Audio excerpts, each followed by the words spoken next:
G'day mates, it's Busta here. And before the episode begins, I would like to give Best Fiends a shout out for sponsoring this video. So, as you guys know, true crime and horror is my passion, but even I need the occasional change to keep myself sane. So, when I feel like I need a bit of a mental palate cleanser, my go-to refresher is Best Fiends. Best Fiends is a great little game that features an array of puzzles with an engaging story and is just a really fantastic piece of entertainment for casual gameplay. I've been playing it on my phone at night when I can't sleep, and I'm at about level 50 now, and I've really enjoyed the fact that I don't have to invest huge amounts of time into the game to see progress and to have some fun. And I guess that's the really great thing about Best Fiends. It's just a great little casual game that you can pick up, play as much or as little as you like, put it down and come back to it at your convenience. I also really love the aesthetic of the game in that you can engage your brain with fun puzzles and collect tons of cute characters too. It's a 5-star rated mobile puzzle game on the Apple App Store, and Google Play as well, and you can download free on the Apple App Store or Google Play today. And remember guys, that's friends without the R, Best Fiends.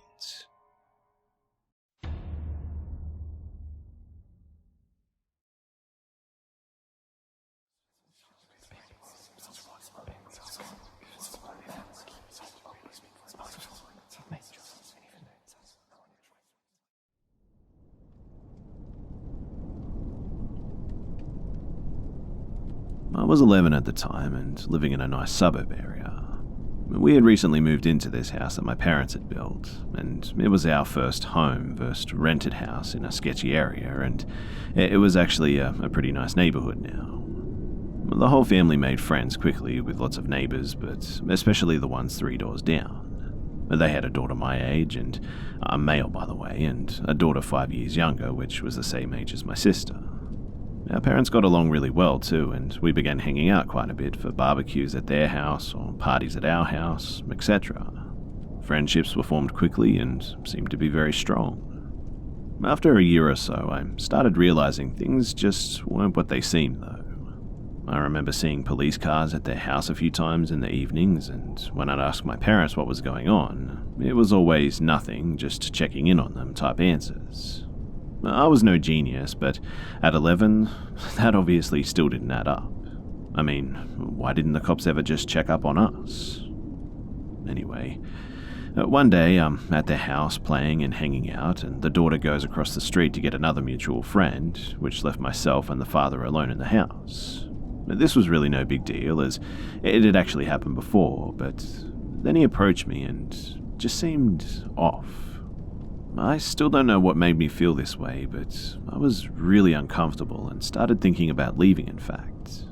About 5 minutes later, he tells me that he has something cool to show me. I don't remember exactly what it was, but I think it was something like baseball cards or something, which I was very fond of at the time.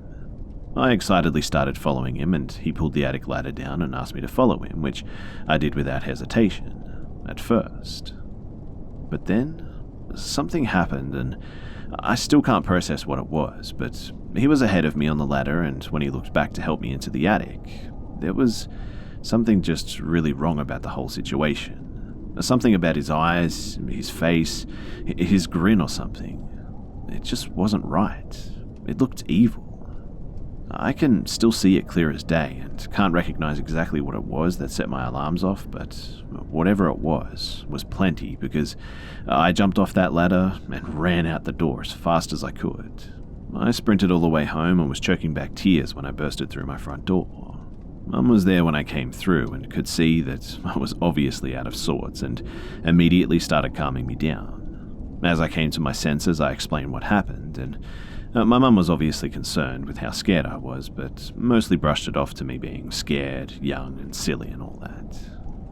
And I kid you not, that same exact night, I was woken up at around 3 a.m. It was my mum sitting on my bed, and as I woke, she just held me like a baby.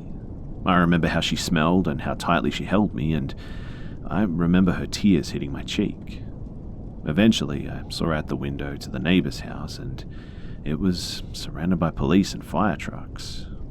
The neighbor's dad had killed himself and his daughter in the attic after a standoff with police. There isn't a doubt in my mind, nor my mother's, that That would have been me had I made it into that attic.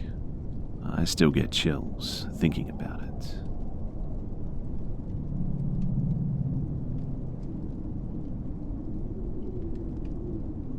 So there's this girl that's been stalking me and harassing me since October of 2018. We were in the same class in high school 6 years ago, and she was super shy, never spoke in class, and barely had any friends. I can't remember speaking to her more than once or twice through all of high school. To me, she just didn't even exist. And then suddenly, many months ago, I woke up to a message in my Facebook inbox that read, F all white people. She's Asian, from what country I don't know, and I thought it was just really strange, so I tried to reply back with, what's going on? But she'd blocked my messages. So I decided to just ignore it and go on with my life. About a month had passed, and I woke up to yet another message in my inbox. She had sent me a screenshot of an Instagram account in my name. No posts or followers, just an empty account with my name. I kind of freaked out a little and tried to reply, but yet again she just blocked my messages. I tried to find the account on Instagram, but I couldn't. My name is very uncommon too, so the possibilities that this was another guy's account was very slim. It certainly wasn't my account, that's for sure. I was just really confused and kind of scared that she had created an account with my name and would post things pretending to be me or something. So I contacted one of her high school friends and asked if she could deliver a message for me since I had no way of reaching her. And to my surprise, they weren't friends anymore and hadn't spoken in months. I told my closest friends about what was happening, and they told me that they had received some strange messages too. I was just so confused by this point. This one girl who nobody talked to or had any kind of relationship with was sending pictures of Instagram accounts, weird memes, and just 3-word sentences that made zero sense to me and many of my friends. I tried to think of why she would have done this. Had we treated her badly at some point? But I just couldn't think of anything that we had done. I remember giving her a piece of gum one day, in fact, but that's about as close as any communication happened between us. So I decided in the end that I would just try and ignore her and hope that she wouldn't send me any more messages. But then, around Christmas time, I woke up to my Facebook exploding with notifications and messages. I think I had around a good 100+ notifications. She had been just sharing all of my profile pictures and posts. I'm seriously freaking out at this point and open my messenger. I've received 56 messages that all read, "Kill yourself." I tried to message her again, but surprise, surprise, she had blocked my messages. At this point, I was becoming really angry too. So I clicked on her Facebook profile to block her and get rid of her for good. But before I went to block her, I scrolled down her wall and she'd been sharing literally hundreds of posts and pictures of me, my friends and some other people too that I had no idea who they were. I did some further detective work and found her sister's Facebook profile and decided to send her a message too. I took screenshots of everything that she'd done and sent it to her, asking why she was doing this. She freaked out when she saw what her crazy stalker sister had done. The stalker had deleted her sister on Facebook because of an argument they had around October or something when this all started. So she hadn't seen anything that she'd done. She promised me though that she would talk to her crazy stalker sister and try and make her stop at least. I received a message from the sister a few hours later that she had talked to the stalker and promised that she would stop, and she apologized. I was just happy that this was finally going to be over, and I thanked her. Another few months passed, and we're now in February of 2019. I hadn't received any messages since I talked to her sister, and I had honestly just forgot about everything that had happened. But 2 days ago, I was playing some games with my friends on my PC and talking on Discord. My phone was on the table and I saw it light up once and I'd received a notification. I wouldn't bother to check it before the game was done, but a few seconds after I got another one and then another one, and I could see my phone in the corner of my eye. Notifications just came swarming in. And then I remembered the crazy stalker girl and I just got a really awful feeling in my stomach, praying that this was not her. I stopped playing and picked up my phone, a notification still swarming in, and the stalker was sharing my pictures and posts yet again, and all had a caption like, "Kill yourself," or "I hope you die." I instantly blocked her, and a few minutes later it happened again. Someone with another username was sharing my pictures. I blocked the account instantly again, and she had created at least 10 accounts, and I was desperately trying to block all of them as fast as I could as soon as I saw a notification. I sent her sister a message again and told her that I was going to report this to the police if she wouldn't stop. She told me that she would talk to her again, and angry and confused and kind of scared as well. I went back to the gaming session to talk to my friends about it, and I went to sleep a few hours later. I woke up late the next day, and it was hard to sleep after thinking about all that was happening, but my cousin had received some messages from my crazy stalker as well, and she had told him that I owed her money or something. I kept my calm and told him about everything and said that he should just go with it, and I wanted to see where this was going. She thought that my cousin was actually my father, and he's a lot older than me, so I guessed that I could see why she would think that. But they had a long conversation where she claimed that I had both stolen and hacked her phone and lent money away from her or something, and that I was the reason that she lost her scholarship and had to move. She said that I owed her 10k, which later became 50k, and then again she raised the amount to 100k later in the conversation. All of which, of course, was just crazy lies. I'm just so confused as to why she's doing this to me. I have no idea what I've done to her, and in fact, I'm going to go and report this to the police tomorrow. I'm actually really scared of what she might accuse me of next, or if she's going to show up on my door someday or something. And mind you, all of this is happening 6 years after the last time that I saw her.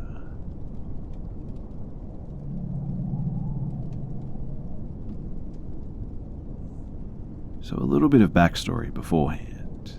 My parents are divorced, and I live primarily in Australia, but travel back to see my father, his family, and my extended family in the UK every chance that I can spare. And this story revolves around one of those visits. At the time of the visit, I was 13 years old, and due to scheduling conflicts, would be travelling alone without my other sibling. Luckily, most airlines and airports worth their salt offer assistance programs for unaccompanied minors. That program includes an identifying tag, escorts through the airport, help with check-in and priority boarding. I was boarded first, my chaperone said goodbye and handed me off to the flight attendants. So far so good. Nothing of any real significance happened for the first few hours of the flight, but I couldn't help but just feel a little bit uneasy. I kept feeling this sensation like someone was watching me, but every time I glanced around, I couldn't see the source. So I chalked it up to being a little bit nervous about flying alone and just tried to watch some in-flight movies to calm myself down. The next significant event, though, was when I got up to pee. Now, something caught my eye that hadn't before. There was a man about 4 rows back, in a middle aisle seat, who was just staring at me. He wasn't making much attempt to hide the fact that he was looking at me too, and out of shyness, I just kind of looked down and broke our stare and tried to ignore him. As I walked by, I felt almost like he was gesturing me to look at him, as if he wanted to ask me a question. In that moment, I made the decision to ignore him and pretended that I hadn't seen him gesture to me. My mother has always been very safety conscious, and I credit her with giving me a healthy suspicion of strangers. She made it very clear that while I was traveling alone, I didn't have to answer to any other adults but my chaperones, and that if someone tried to talk to me or make me do something for them, that I had permission to ignore them or report them to the airport staff. And so, that's what I did. I walked past him, went to the bathroom, and walked back to my seat with my head down. I can't verify whether or not he kept trying to get my attention because I was a little freaked out and just kind of looked at the back. And all I can say is that my creepy, you're being watched senses kept on tingling as the flight went on. These bad feelings all came to a head during the sleeping hours of the flight though. For those who haven't travelled international long hauls, the sleeping hours are for people to sleep by stimulating nighttime in the plane. This basically means no trolley service, dim lights, and all the airline screens are shut off. I was really groggy and sleep deprived at the time, and I probably should have tried to get some rest, but I just couldn't get comfortable and was just trying to ride out my time watching movies. And this is when he approached me. He put a hand on my shoulder and squeezed, and then he said something that I didn't hear with my headphones on, so I removed them and turned to give him my groggy but full attention. I said, "Sorry," and he said, "Will you come to the back of the plane with me, please?" Utterly confused by this question, I said, "Have I done something?" And he said, "No, I would just like for you to come to the back of the plane with me." He crouched down to be at eye level with me at this point, glancing back to the end of the plane, which is dark, behind a curtain, and the only bathroom is vacant. I just kind of looked at him. He said, "I have money," and pulls out a wallet and shows me a wad of cash, "if you'd like some." "I just want to talk to you at the back of the plane," he said. "It'll just be for a moment." Obviously, being young, and mind you, looking very young, I'm just very confused as to what to do when this is happening. Looking back, I remember feeling annoyed, less afraid of danger, and just more irritated at being asked to stop watching a movie and do something. Due to my tired state, it just wasn't connecting that I might actually be in danger here. I was just being asked to talk to this guy about something random. I wondered if he might have convinced me with a little more prodding too, but luckily, he didn't get any further, because a woman behind me, who I realized later was listening in for the entire conversation, pulled down her eye mask, leant over between the seat gap, and said, "She isn't interested. You need to return to your seat right now, or I'll call the flight attendant." And I've never seen a man move so fast. He tucked his wallet away and scurried back to his seat, slid on his eye mask and rotated away from us so that we wouldn't see his face. She turns her attention to me and says, "If he comes back over to you, wake me up or call for the flight attendant, okay? If you need to use the bathroom, use the one in the center of the plane because it's more well lit." And she reaches through and rests a hand on my shoulder. I give a thank you and she leans back into her seat but keeps her eye mask off, shooting looks into the man's direction. Near the last few hours of the flight, I didn't feel uneasy or like I was being watched anymore. The woman who was traveling with her 2 kids keeps leaning in and asking me questions about where I'm going, who's picking me up from the airport, etc., etc. When she discovers that I'm meeting extended family at the terminal, her face clears and she offers to walk out with me to the baggage claim. We land, get off the plane, and when I saw my father in the arrivals lounge, I wave her a fond goodbye, say thank you, and I walk off. As for the guy, I have no idea what happened. The encounter was just so bizarre and kind of forthright and short that I might have just discarded it from my memory immediately. Looking back though, I always feel apprehension and dread as to what his intentions exactly were. I have some theories, and they probably line up with your theory too, but I'm just glad that I didn't get put into a position to find out.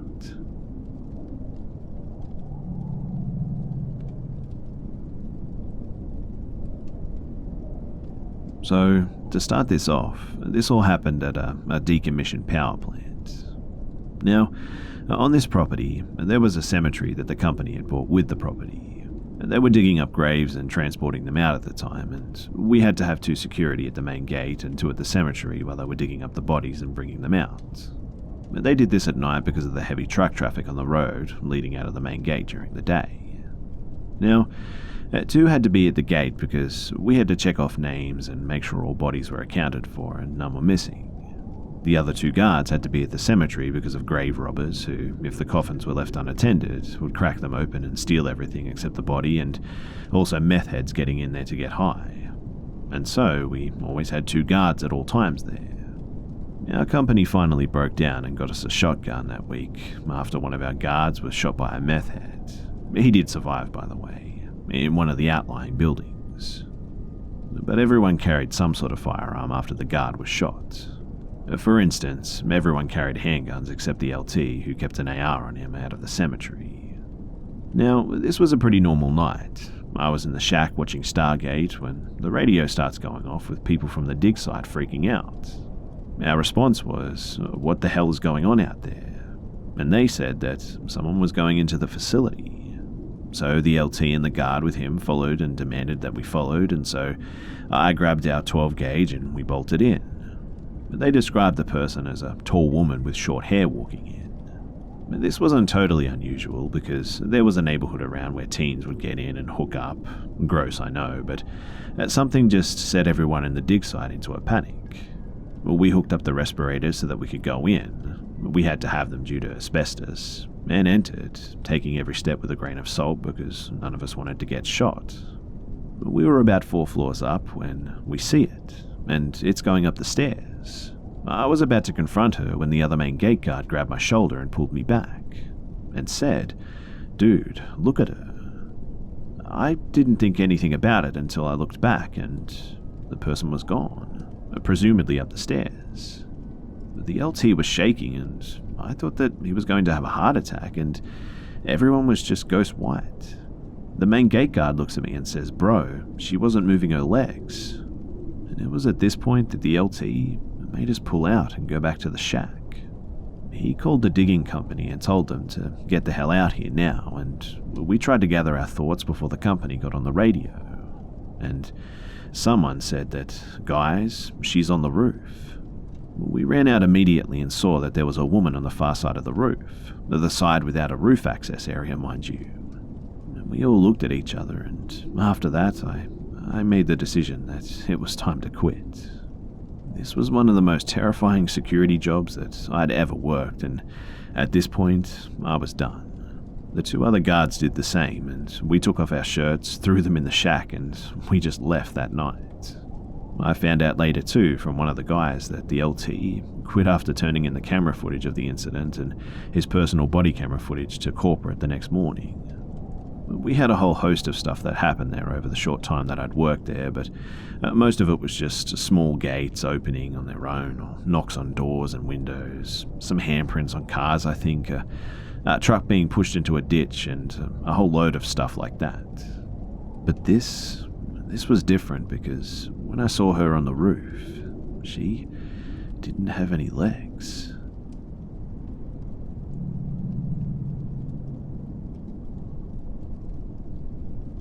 In November, my 2 roommates, John and Amber, and I moved into a 2-bedroom, 1-bathroom apartment located in Sacramento.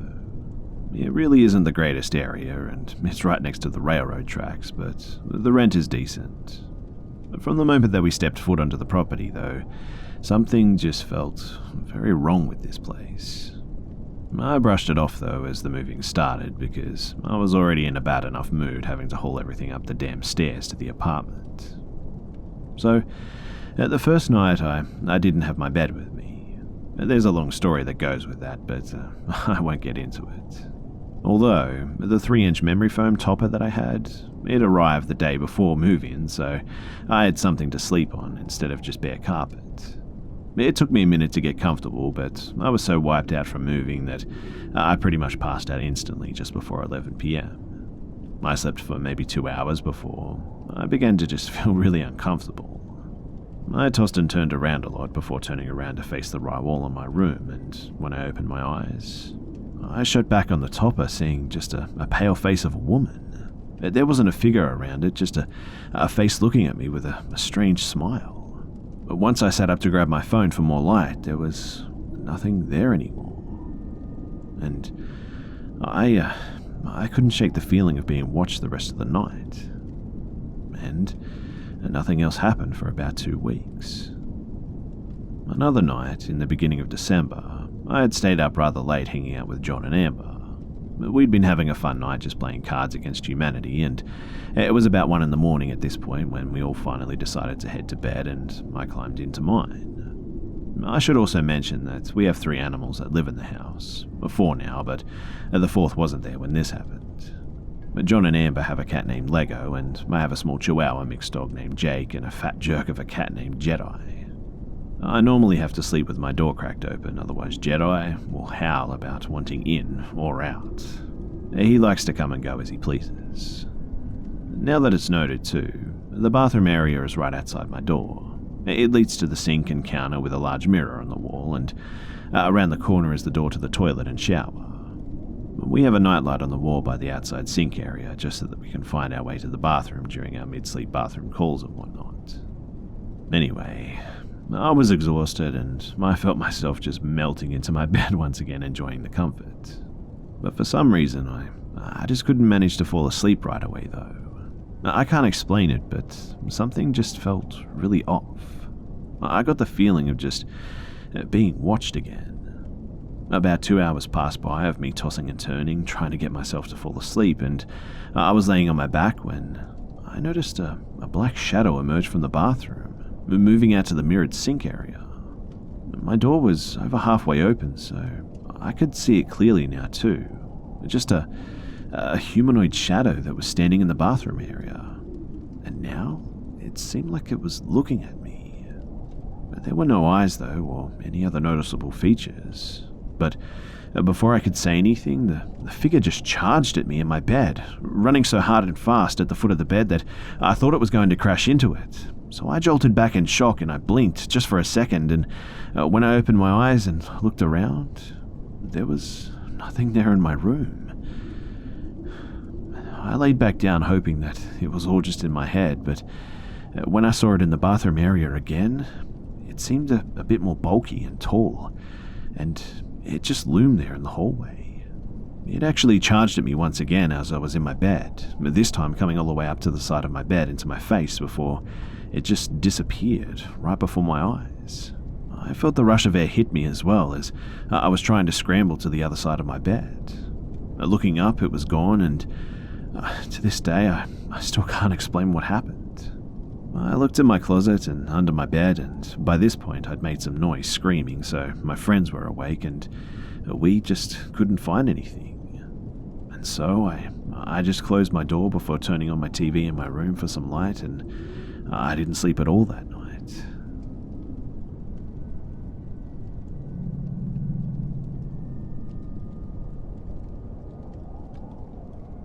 So I'm currently living with my grandparents in a really old house that was originally 2 separate houses belonging to 2 brothers.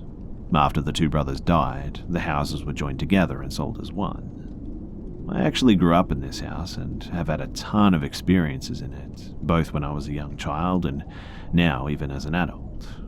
For now though, I just wanted to share a short one that happened pretty recently. So, my room is upstairs and my desk is against the wall that has an attic that only gets open probably once every 10 years, if that. I was sitting at my desk playing some Grand Theft Auto with a few friends, and my phone jumped off the desk and onto the floor. It wasn't charging, so I know that I didn't just hit the cable and drag it down or anything, and this actually happens quite a bit, so it didn't scare me too much. Again, I grew up here and I've had far scarier things happen. Nevertheless, I like to share everything paranormal that happens with my grandmother, so I took off my wireless headset and just set it on the desk while I went downstairs to talk to my grandmother. I come back up a few minutes later, throw my headset back on, and I start talking with my friends. And nobody responds. So I sent a message to see what was going on. A moment later, I can hear everyone talking again, and they had muted me while I was gone. They kept asking me too if I was screwing with them, and I told them about the phone and also let them know that I was just going downstairs for a minute and initially just thought that this was what they were referring to. Someone else assures all the others though that I was just messing with them, and I ask what they're talking about, and they tell me that they muted me because someone was breathing heavily into the microphone while I was downstairs. They went through the process of muting each person to see if it was someone else trying to screw with everyone, but it was only coming from me. My friends also said that it lasted at least 2 minutes or so and was a pretty deep and heavy breathing. But when they found out that it wasn't really me, most of them just got offline for the night as they were genuinely freaked out by it.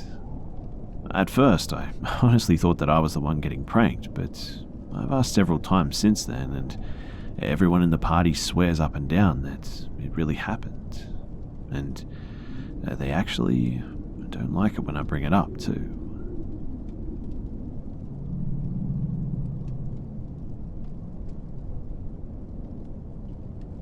This happened to me about 6 months ago now, I think. I'm originally from a town in the north of the UK, but I was living in a different part of the country at the time for university. I was just going into my second year, so I'd moved from student accommodation, like halls, to a house share with 4 other girls. We were in a pretty nice house on a small dead-end street, and all the shops and the bars were at the end of the street. I was in a bedroom that was on the bottom floor and at the front of the house. It had originally been a living room, but had been changed into a bedroom for student housing. Because it used to be a living room, the window was a huge bay window that took up the entire length of the front wall. The house had a big driveway and a front garden, both with fences around, and this meant that you couldn't walk past the front of the house without intending to be there, and you would have to walk up the driveway. So, I'd been living in this house for about 2 weeks, I think, when this happened. On this particular night, there was only 2 of us in, as our other 3 roommates had gone home for the weekend. The other girl that was in had a second-floor bedroom, also on the front of the house. It was around 2 a.m. and I was sat in bed just watching Netflix. I didn't usually stay up this late, but I was talking to a new boy at the time, and I would often stay up late just to talk to him. Sad, I know, but new relationships are exciting, right? Anyway, I remember wanting to go to sleep at about 12:30 and decided to stay up for a bit longer to talk to him, and now I'm really glad that I did. At the time, I was quite naive and didn't really think much about the dangers of not locking doors and leaving windows open. I grew up in a really nice area where we didn't even really have to lock our doors, and so I still wasn't out of this mindset. But this experience has definitely changed that, though. Because of this, I had one of my windows slightly open and my curtains were open too. The curtains didn't matter too much because the way the house was built, the garden and the trees were right in front of my window, meaning that no one could see in unless they stood directly in front of it. Being naive, though, I didn't think that there was a possibility that anyone would try to. So I was halfway laying down and half sitting up in bed with my laptop in front of me. I didn't have my laptop on too high a volume, as although she was upstairs, there was another girl in the house and I wanted to be respectful. When, all of a sudden, I saw a shadow go past my window, like a person walking past.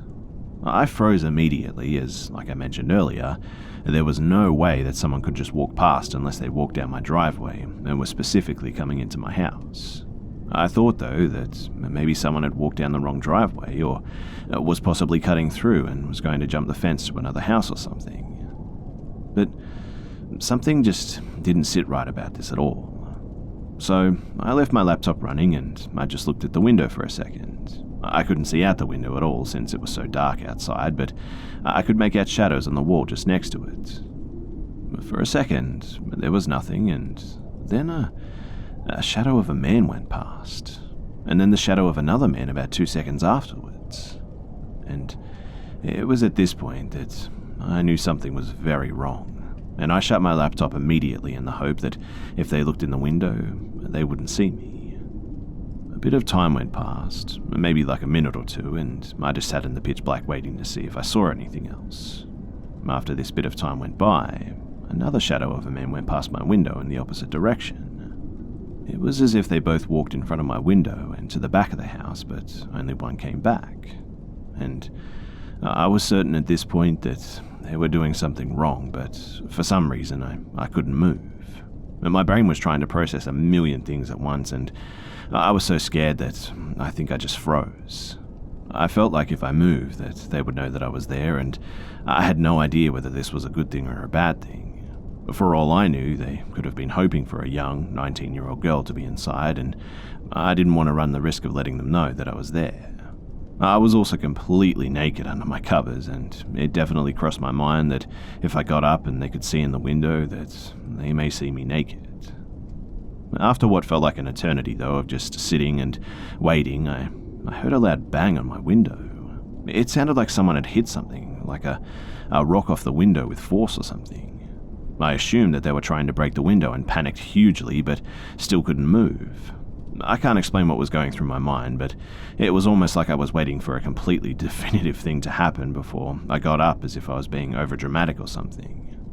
But after the loud noise, I would say that maybe 30 seconds went past, and then all all of a sudden, my curtains started moving and I see a hand come around the side of them to get them out of the way.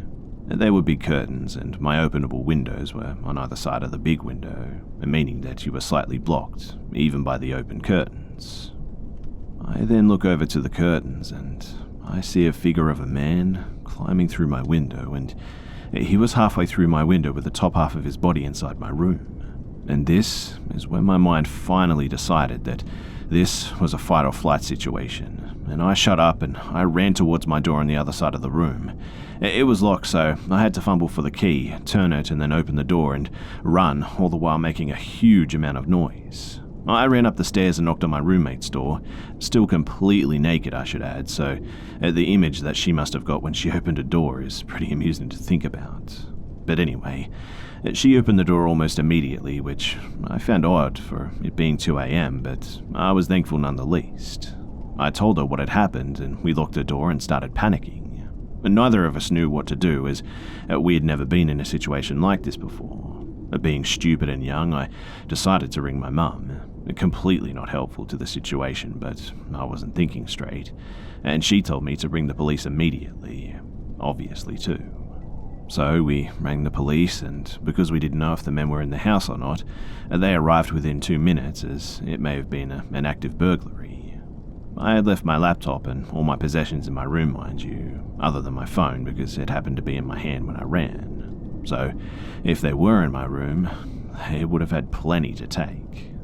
The police arrived and we threw down the keys from the top window to them so they could let themselves in. They searched the whole house top to bottom and they didn't find anyone. I went down and they reassured us that it was safe and checked my room and nothing had been taken. I knew for sure then though that they mustn't have even come into my room at all, as my laptop was clear as day on my bed and it would have been the first thing that they should have taken if they had seen it. But the police agreed that I must have scared them off by getting up, as they mustn't have been expecting anyone to be in. They must have thought that the room was a living room, as it made sense for it to have been, and would have been expecting to rob the house while everyone was asleep upstairs. I had this crazy thought process through all of this, where I started wondering if I had seen what I had thought that I had seen, and started doubting myself and wondering if I was just going insane. But when I went down to check my room, my window had been completely opened to its fullest extent too. And this just confirmed that what I had seen was completely real.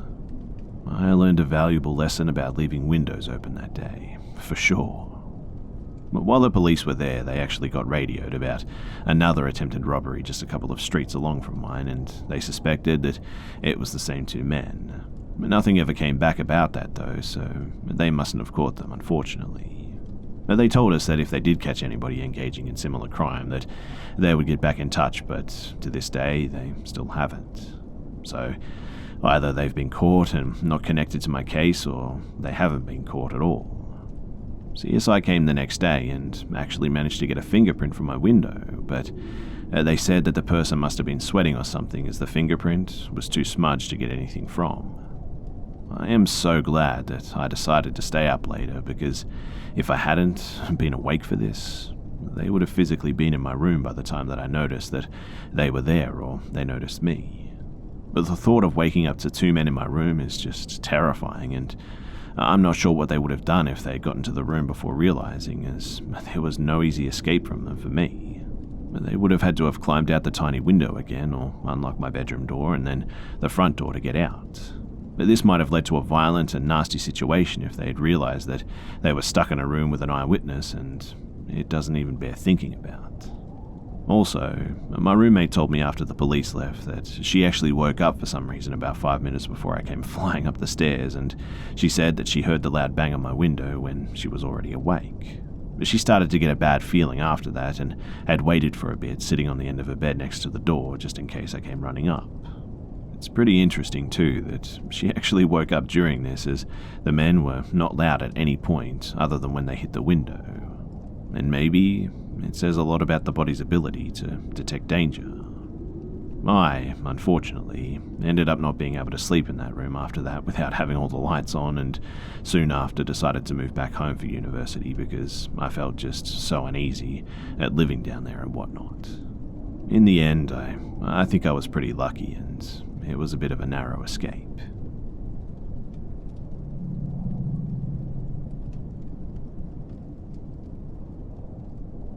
So last August, we began relocating to another city because my fiancé was offered a position at a company that he wanted since he graduated, and I was okay with it because I'm a private tutor at a small institute, and I was lucky to be able to transfer to their other branch, which happens to be in this current city.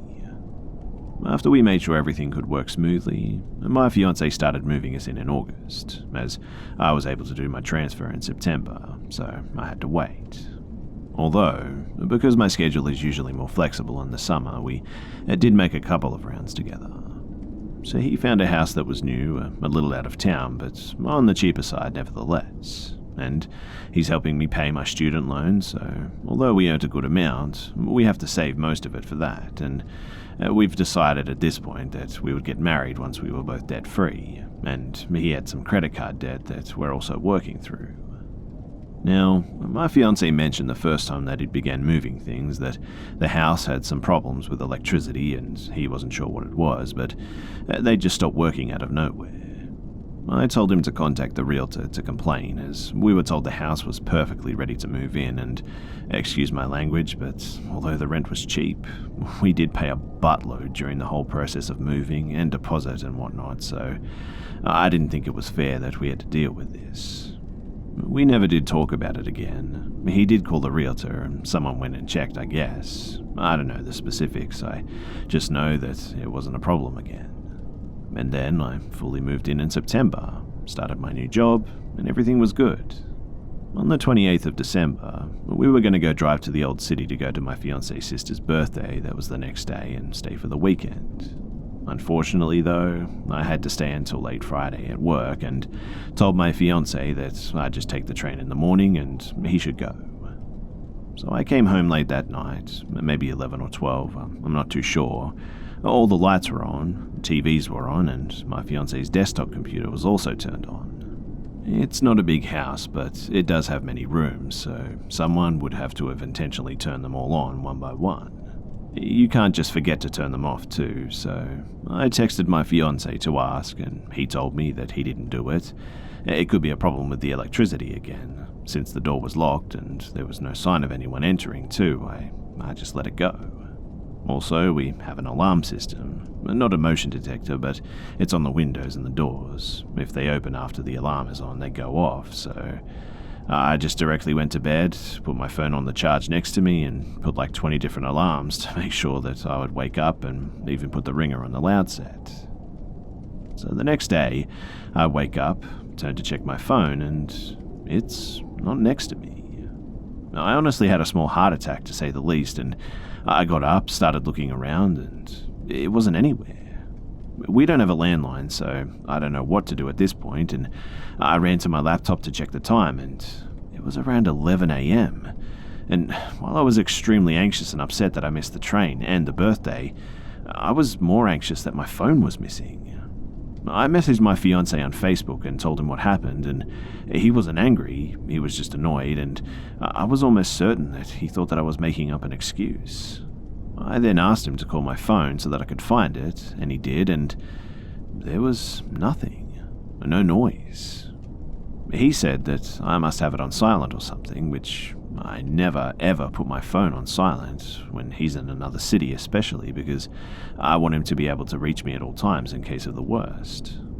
So I started to make myself believe that maybe I got up at night or something and put my phone somewhere else, and then it just ran out of battery. But then how come my fiancé can call it? Maybe I really did put it on silent after all. My fiancé told me that I could skip this weekend as I was tired and clearly not in my right mind. That night I ordered some takeout, and my fiancé is a vegetarian, so I don't get to binge on junk food, burgers and stuff much when he's around. The order came and I started watching Netflix on TV. I went to the kitchen to get a napkin, came back, and I suddenly heard my ringtone. I stopped everything to look around, and my phone came out of a takeout McDonald's bag. And I swear at that point that I began sweating, and I just felt extremely uneasy. Also, the phone was at 100% battery, and no notifications, no calls from my fiancé, nothing, just absolutely nothing. I freaked out and called my fiancé again, in which he kind of got annoyed with me again and told me to calm down and get some rest. After that, though, I decided to call my sister, which she didn't answer, and I seriously started freaking out and turned on all the lights and decided to sleep in the living room if I had to sleep at all. I knew at that point that something was going on. I spoke to my sister the next day, though, and she said all the things my fiancé said. After this, nothing happened for about 2 months as well. My birthday's in November, but I had to work that day, unfortunately, so my fiancé decided to come home early than me and cook for me. Now, if you're also over 25, then you know that birthdays are just like any other normal day. You have to work, and so I was absolutely thrilled that I didn't have to get dressed and drag myself out. I came home, we ate, we did the naughty, and my fiancé fell asleep. And then I heard his phone ringing in the kitchen. It was quite late, so I thought it must have been important, and so I went to fetch it. But when I went there, the phone wasn't there. And when I entered the kitchen, the noise stopped, and the fridge doors were open, like wide open. But the doors of our fridge automatically close unless you open them to the max and put this stopper thing in that the fridge has. So it was put on that. And also, it starts making this stupid beeping noise after you leave it open for too long, and it wasn't on, so that meant that it was just opened.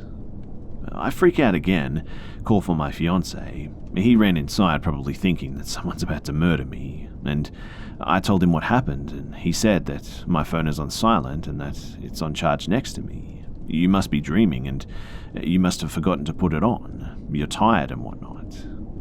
I'm a logical person, mind you, and the logic that he was saying was right, so I accepted it and I just tried to move on. And besides the TV turning on by itself sometimes, there was really nothing again. Which at that point, my fiancé had decided the problem must have been the wiring with the TV, as the electricity was fine. So I accepted it again. I mean, it is the logical thing to believe, right? 2 days ago, I came home from work early as I had nothing after lunch. I decided to clean a little, maybe cook some stuff for the week and whatnot. But at first I wanted a warm bath because I worked my legs slightly too hard at the gym, so it was pretty sore.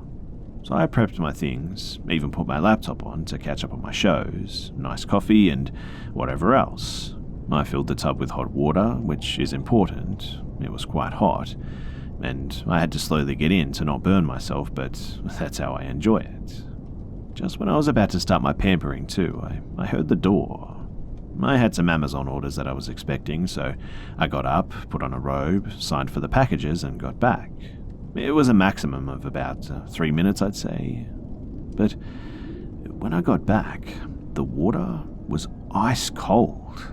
Not just cold, I mean like freezing cold. The type of cold that actually burns your skin. And everything else was the same but the water. And because I didn't expect that, I just put my leg in directly, and with the shock I slipped and fell in the tub, and now I have a small bruise on my butt. I didn't tell my fiancé about this though, because I know that he'll just try to justify it with saying that I'm tired again. I just told him that I fell, but I swear to you that the water, it was hot. It was so hot that I left the door open in the bathroom and cracked a window to stop it from getting extra steamy, in fact. And honestly, I don't know what to think, and I don't know what to do. I've never experienced something like this, and I've never believed something like this, and none of it makes any sense. But it's as real as anything that's ever happened to me, and I read some things here before writing this, and people told other people to check the history of the house, and the problem is that this is a new house. I mean, an elderly couple bought it as the first owners of it after being built, and then just rented it to us. Literally, it's as new as it can be. I don't know who to talk to about this, and I don't even know what to say if they'll let me talk. And actually, I don't even know why I'm writing this, and I guess that maybe I'm just hoping for some sort of miracle cure for me, or something that I just don't know.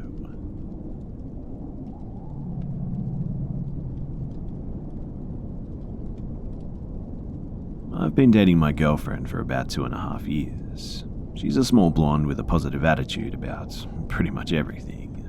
We both go to college too, so we only get to see each other so much. Her college is in New Hampshire and mine is in Massachusetts. Since she doesn't have a car, I usually drive up to her in my old little red car that I got from my grandmother. I'm not a huge fan of the car, but I basically got it for free, so I guess I can't complain. Also, I've never had any issues making this hour-and-a-half drive, but a few weeks ago I got more than my fill. So I was visiting my girlfriend, and it already was becoming a rough day. We wanted the dorm room to ourselves, but her terrible roommate wouldn't leave us, so we just hung out in the common room. And after spending most of the day together, we finally called it time for me to head back to my own college. So I said goodbye and that I would text her when I got back. It was 6 o'clock already, and it was getting pretty dark outside given that it was winter too. Now, I normally take the New Hampshire backroads for a more scenic route and also to avoid traffic. It doesn't affect the time of travelling at all either, so that's a plus. Most people who live in or visit New Hampshire know that most of the backroads are really not well lit, if lit at all, with streetlights.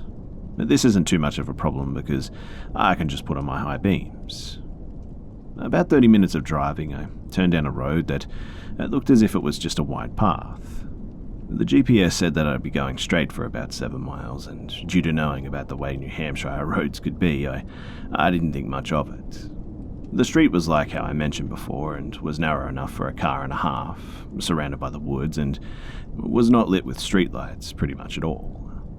So, I got about 3 or 4 miles in, and I saw a guy in my high beams just standing in the middle of the road. He was waving down my car asking for help, and the road wasn't big enough for me to pass around him, so I had to stop. The man then came around to my driver's side window and gestured for me to put it down. I wasn't fully thinking straight, so I put my window down about halfway. He looked like an average 40 to 45-year-old man, but he gave off just a disturbing presence. He told me that he was having car troubles and asked for me to get out of my car to help him. Now, I'm a 19-year-old and have an average build with brown surfer-styled hair, and none of my physical qualities hint to me knowing anything about cars. So I told him that I knew nothing about cars and that if he really needed help that I could call him a mechanic or a tow truck or something. He kept gesturing to his black rusted pickup truck and insisted that I got out to help him though. And this started to give me the chills because I didn't really know what to do at this point. And that's when I noticed that there was someone crouching behind the truck. The man couldn't tell, but I began to internally panic. My fight or flight senses kicked into gear and I chose to do something risky. I then told the guy that I'd pull over on the side of the road up ahead and get out to see what I can help him with. But this seemed to work too, and the guy began to smile. He backed off of my car, and the minute he did, I stepped as hard as I could on my gas pedal. I sped off and looked into my rearview mirror to see both men run out into the middle of the road, and they just stood there. I kept driving as fast as I could until I got off the road into a nearby gas station where I finally stopped to call the police. I told the dispatch my experience and then asked if I needed to stick around for questioning, and they told me that they would send some officers out to check the street and I was fine to continue driving. I then called my girlfriend and told her what happened, and she was just happy that I was safe.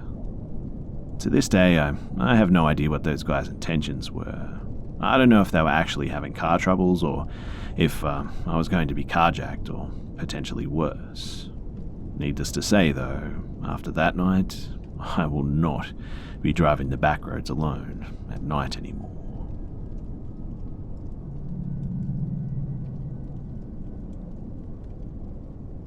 My sister has been married for several years now, but this is the first time that she genuinely felt unsafe in her own home. Her husband was finishing up school and they just had a baby, so she was pretty sleep deprived. She had gotten sick and my brother-in-law wanted her to get some decent rest, so he stayed with the baby in the living room and the nursery to take care of her while my sister slept. My parents wanted to see the baby, so my brother-in-law came over to our house for a bit and just let my sister rest. It should be noted too that my brother-in-law is extremely paranoid, even though we live in a low crime area. He's from a sketchy Midwestern town though, so it makes sense. So he makes sure the doors and the windows are locked before leaving, and half wakes up my sister up to let her know that he's going to our house with the baby and that he'll pick up some dinner on the way back. My sister sleepily agrees and then just falls back to sleep.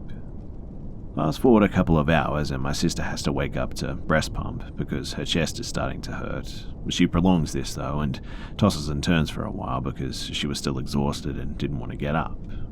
Once she starts coming to though, she realizes that the house is super cold. Once she actually opens her eyes, she hears the front door shutting, but she's super out of it and just assumes that it's her husband. She calls out his name but gets no answer. But the room is pitch black and all of the other lights in the house are off, so she can't really see anything. When suddenly, she gets just a really horrible feeling that she can only describe as stepping into a freezing shower. She gets up and checks the thermostat, which was fine, and she assumes that she just feels cold because she's sick. She turns on some lights and does a quick turn about the house and realizes that no one else is home and the front door is still locked. This obviously freaks her out a bit, and she texts her husband to ask when he'll be home. He gets home not long after, and they have dinner, and he stays with the baby in the living room and sleeps on the couch. My sister notices that one of the windows in their bedroom is open, and she says that she doesn't remember opening it, but that would explain why she was so cold earlier. Her husband makes sure to check that all the windows are shut and the door is locked after my sister explained to him the weird feeling that she got earlier too. Later, she wakes up again at around 2 a.m. to pump, and that disgusting feeling creeps up again. She shoots up out of bed and can barely make out someone standing at the foot of the bed. She thinks that it's her husband, a similar height and build, so she asks him to bring her some water while she's prepping to pump. The figure doesn't move or speak though, and she repeats herself, and what she describes as the most terrifying moment in her life, he answers her, No, go back to sleep. I like to watch you sleep." The voice definitely does not belong to my brother-in-law, and so she turns on her side desk lamp and starts screaming as this creeper wearing all black is just standing there. He starts giggling too, and her husband jolts out of his sleep, and she scrambles for the knife that she has on her table, and the dude just books it out the window. He had opened it and climbed through, and she knows for sure that he was watching her sleep earlier when she was napping, and that it was probably him that she had seen shutting the bedroom door earlier. They call the police and file a report, and nothing ever really comes of it because he technically didn't do anything besides trespassing, because they said they couldn't be sure if they could charge him with breaking and entering because my sister doesn't remember if she opened the window or not. Idiots, I know. They have no idea how he didn't injure himself when he jumped out of the window, because when my brother-in-law ran out of the back to give chase, he had already disappeared. It's been 5 years and nothing ever really came of the investigation, and they just had the windows and the locks replaced.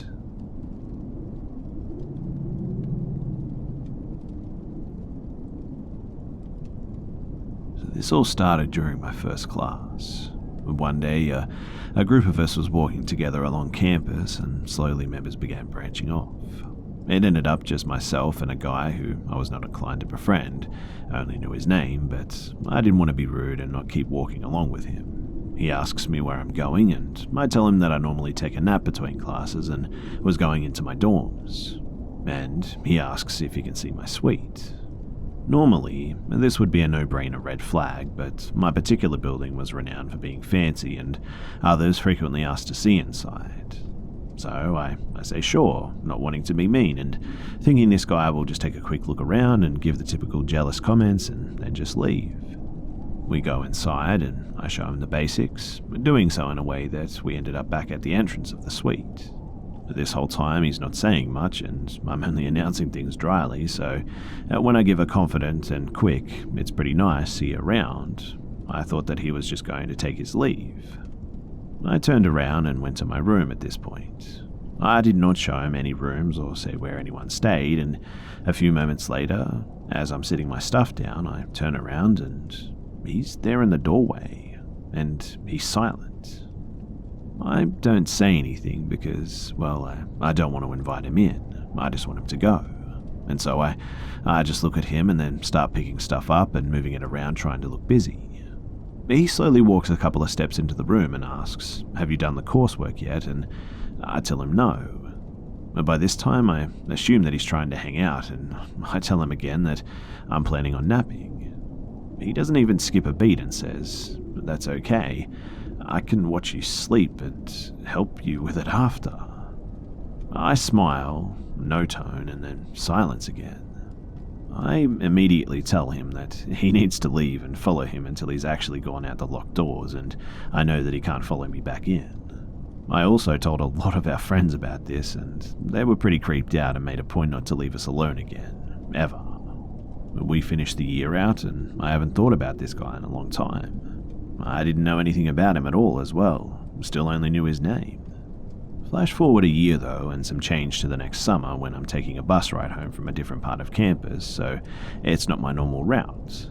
We get to one of the points where the bus stops and waits until a certain time before it can leave again, and everyone else who had been on the bus gets off at this stop. At this point, the driver starts talking to me, just asking lots of questions. I didn't think anything weird at first, answered what I thought were idle chat questions. So which apartment are you in, and what classes are you taking, stuff like that.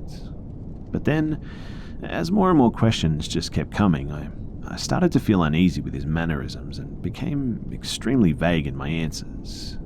I still don't know if he always intended to tell me this, but he then stopped peppering me with questions and began spilling a story of how his son was in my maths class the previous year and he knew all about me, and started giving me a lot of family details. It was at this point that I realized his son is the guy who wanted to watch me sleep. All the details fit, but I had to know for sure, so I ask if his son is called the name, and he smiles and says yes. He then mentioned how he would like to start riding bikes with me, and would I ride bikes with him and his son. I was gathering my stuff by this point and had decided to get off the bus. There are two doors, one in the front and one halfway, which was closest to me. The doors stay open while the bus is at these stops so people can hop off and on, and the driver normally gets off and takes a break. As I'm getting my stuff though and getting up, the halfway door's shut. I look again at the driver, an older man, but larger than my petite frame and build, that's for sure. He's now standing facing me too, but the front door is still open. He asks again, "Will you ride bikes with us?" I obviously want off this bus at this point and think that the only way is to pacify him. I say yes and make my way to the front door, not knowing how to get around him, and he looks pleased but asks where I'm going. I try and tell him that I've decided to walk home, but he still blocks my way and tries talking me out of it. I'm firm in that I want to walk from here, but he still won't move. I'm standing in front of him wishing to move, but my body is frozen in place. Slowly, he says, "Give me your number and I'll let you go." Obviously, I really don't want to do this, but I also want off this bus immediately. My first thought is to give a fake, but I'm so glad that I didn't, as he immediately dials the number. It was obviously a test. Seeing my phone ring and watching me save his contact, he moves just enough that I slide by and make it off the bus. After making it home, I go to block his number and I already have multiple missed calls and a voicemail of just him breathing. The situation was reported and I don't see him en route for a long time, but around a year later, I was getting on another bus and noticed that he was back. I've never covered my face and backed off public transit faster than that day.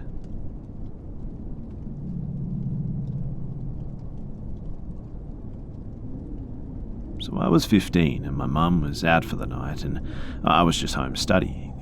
I had my headphones on so I could listen to music while I was working, and I guess it was around 9ish I think, when my pencil just rolled off the table. So I bent down to pick it up, and as I did I looked toward the front door, and the doorknob was turning slowly back and forth. Now, it's an old house and the doorknob is old, but I know the way it unlocked from the outside and with the key in. The doorknob only really turns one way. So I moved to the kitchen and called 911 at this point. It was almost eerily calm too, and I told them my name and address, that I was home alone, and that someone was trying to come through my front door. Dispatch stayed on the line with me and said that they were routing a helicopter to fly over or something, and did I have a dog?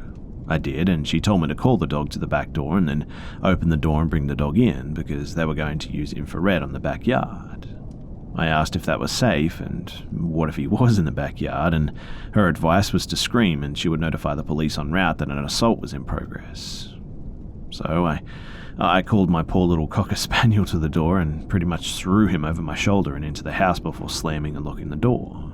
Not that that would do much good, because that door had a single hung window in it, and there was a large window next to it too, and a huge picture window in the living room. I mean, if someone wanted in, the deadbolt wasn't about to stop them. Anyway, once I had the dog in, she told me that she was going to hang up and call back in 5 minutes. In that 5 minutes, I was to call the place my mum was at and get her to come home. I called, and she was playing darts or something, I think, and so I told them to give the phone to her boyfriend, and I told him what was going on. Apparently, he walked up to where my mum was playing, grabbed her, and walked out of the bar. When the dispatcher called back, she gave me the names, descriptions, and badge numbers of the responding officers, and that she had informed them that they were to hold their badges to the front window before the door would be unlocked for them. They showed up, showed me the badges, and I opened the door. My mum was less than 5 minutes behind them, which, considering Cali traffic, means her boyfriend broke a number of traffic laws to get there. And that's when the police showed us the cigarette butts and the footprints by the front window and the kitchen window, and the mud scraped off at the top of the gate that separated our front and backyards. Which means that, apparently, he'd been watching me through the windows for quite a while before deciding to break in.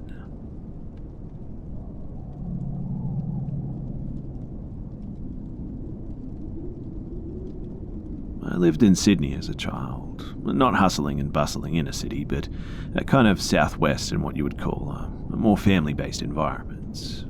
Close enough that my dad could commute fairly easily considering the traffic and peak hours, but far enough that my mum still felt safe when she was home alone with us of the day.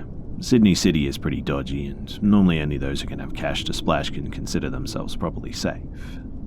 Anyway, this was in the early 2000s. Nothing as sophisticated as widespread and easy-to-access video feed doorbells, and once again, only those well-off have the monitoring systems at this point. Now, my family was young. My parents were mainly considered too young to have 2 young kids and hard-working to provide for us. We lived in a 2-bedroom unit or apartment that, for the most part of my early memories, was pretty amazing. We had plenty of friends in the neighborhood that parents would set playdates with us, and it was a nice area, but at night, as I've since learned, you can never be too sure of anything. Growing up, I was always an inquisitive kid. My older brother, even with the extremely small age gap between us, was leaps and bounds ahead of me, though. He would be what you'd call a classically book-smart kind of kid. I love him a lot, but the fella just does not have common sense or street smarts whatsoever. Even then, I remember my mother worrying about him. And so I was always very protective of him because, although he was older, he was smaller in a way. My mum never worried about me. I was always down to make a scene if something was wrong and very heavily relied on my gut instincts, which she knew about me. My brother had really bad asthma as well, and when my mum and dad got bunk beds, I didn't care too much about an occasional cough from him in the night, but as we continued to sleep like that, me on the bottom bunk because I was clumsy, I began to become more aware of his coughing at night and the fact that he needed his inhaler and whatnot. I would get it for him and just sit on his bed until he felt better. And so, it would wake me up some nights, like this one in particular. So, it was a pretty usual night, nothing to double take at. My parents were in bed, and it must have been around 1:30 in the morning, I think, when my brother just started coughing. It woke me up instantly, and I was aware of what I had to do to help him out, run-of-the-mill night kind of thing. Except, this time, when I went to roll over, I stopped myself. There was someone in the room. Figuring my dad had heard him, I simply looked up at the bottom of the mattress and asked, "Did I miss the coughing this time, Dad?" And there was no answer. And instead, a figure in all black slowly bent down and signaled to me to shush as he stood back up.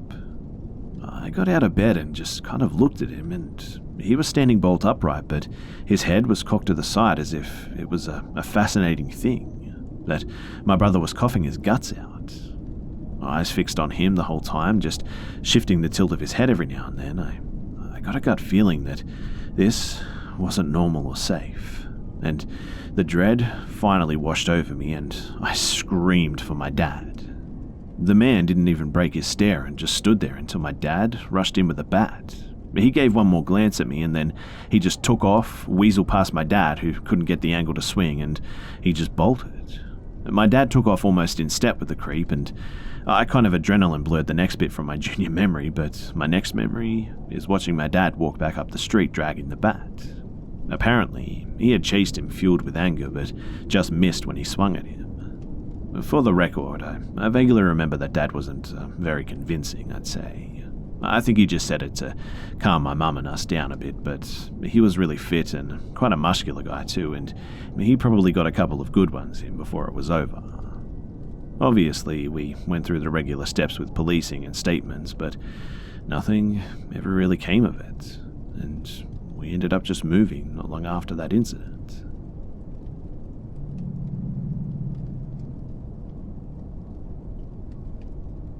For several weeks last year, I was asked to cover and supervise a warehouse team on an evening shift working until midnight.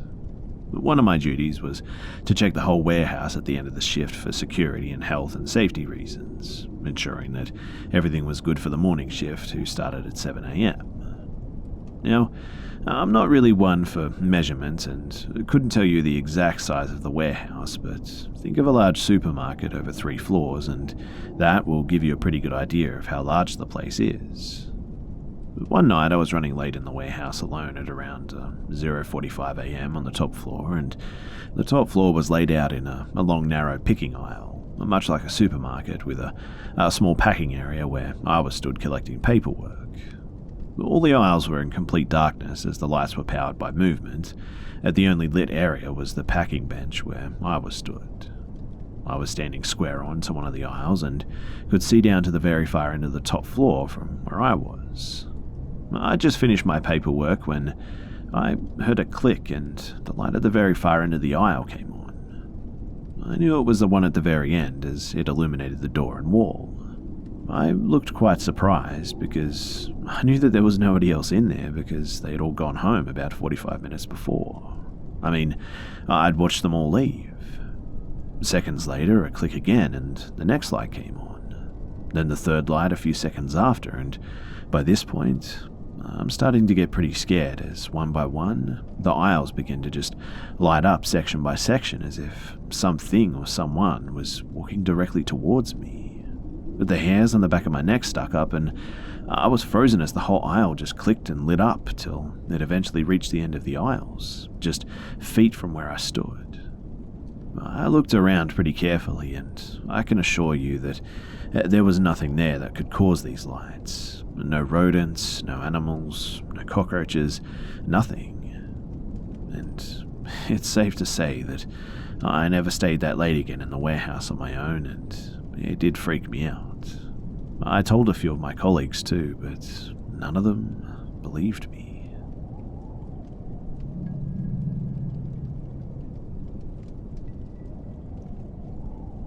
So it's 1982, and Ronald Reagan is turning the US Navy from 400 ships to 800 ships because of the Soviet Union. The Navy takes a lot of old ships they mothball in Bremerton, Washington, and tow them over to Tacoma to refurbish them and bring them back into service. I'm pretty sure they did this everywhere they had old Navy ships. So I get a job as the security guard with a company being contracted with Tacoma Boat to have a huge contract with the US Navy. I can't remember the name of the ship, but it was an electronic warfare ship, which means that I have no idea what it was for. Probably a spy ship that listened into Soviet ships and submarines or something, but I'm just guessing. So, I was not in the Navy. I was a civilian security guard with a total of 8 hours of security guard training under my belt, assigned to walk the entire freaking ship every couple of hours. It was me and another guy, and the other guy was honestly crazier than a squirrel on meth, but hey, when you're paying your guards $3.15 per hour, you can take what you can get. We took turns walking the ship, as we called it, and had to go all over the ship to make sure nobody was there. The workers go there at 6 a.m. and left by 7 p.m. Lots of overtime because Ronnie wanted his 600 ships fast. Lots of expensive tools lying around, as well as paintbrushes, paint guns, and not the toys but the actual sprayers, sanders, all sorts of things that one could sell if you ripped them off, so that's what we were for. Now, nobody was supposed to be on the ship at all, but me and the hyperactive mental fellow security guard, we took turns. I would walk the ship 1 hour, and then he would walk the ship next, and then me next, until our shift was over at 6 a.m. The ship appeared to be pretty much gutted of just about all of its electronic equipment. I was told that all the equipment was being replaced with new equipment, but they had to paint it all inside and out first, and they were still in the painting phase. Also, they were also working on the engines below or something, hence all the tools that I saw in the engine room. So, I worked there for maybe 5 days at most, I think. Maybe not even that even, and it was a long time ago. But I would always hear these voices. I'd be in one room and the voices would come from the corridor. I'd be in the corridor and the voices would come from a room. Just the voices of men like they were talking to each other or something. Obviously, I would go into the corridor when I heard the voices, thinking that somebody had broken in or something, and then I'd see nobody and hear nothing. But then voices would come from a certain room and I'd rush in there and, again, nobody there, and just silence. I concluded that there were radios on the ship or something at the time and some kind of PA system that I was not familiar with. I told the other guard about the voices, and he said, "Man, that's effing wild. I mean, I don't know what it is." He was either crazy or high, and I couldn't tell which, and I asked if he was playing a joke on me, and he laughed and denied it. I still wasn't convinced or sure, though, because he looked pretty crazy, and this was long before drug testing. But the last night I was there, it was the same thing, just the voices all over the place. One of the mechanics who worked on the engine came in early, about 5 p.m, and was sipping on coffee in our guard room, a part of a trailer, and he actually said, "I'm hearing those voices again all over the ship. It must be some kind of radio." And the mechanic swallowed hard and shook his head no back and forth and said, "No, there's no radios on this ship anymore. They gutted the whole thing and took them all out. They're going to install new ones, but they're not here yet." And to be quite honest, I was stunned. I remember saying to the guy, in fact, "Are you sure?" And he took another sip of coffee and nodded yes. And after that day, I just never went back. And today, I regret not going back because I would have loved to have found out more and maybe even tried to communicate with these things.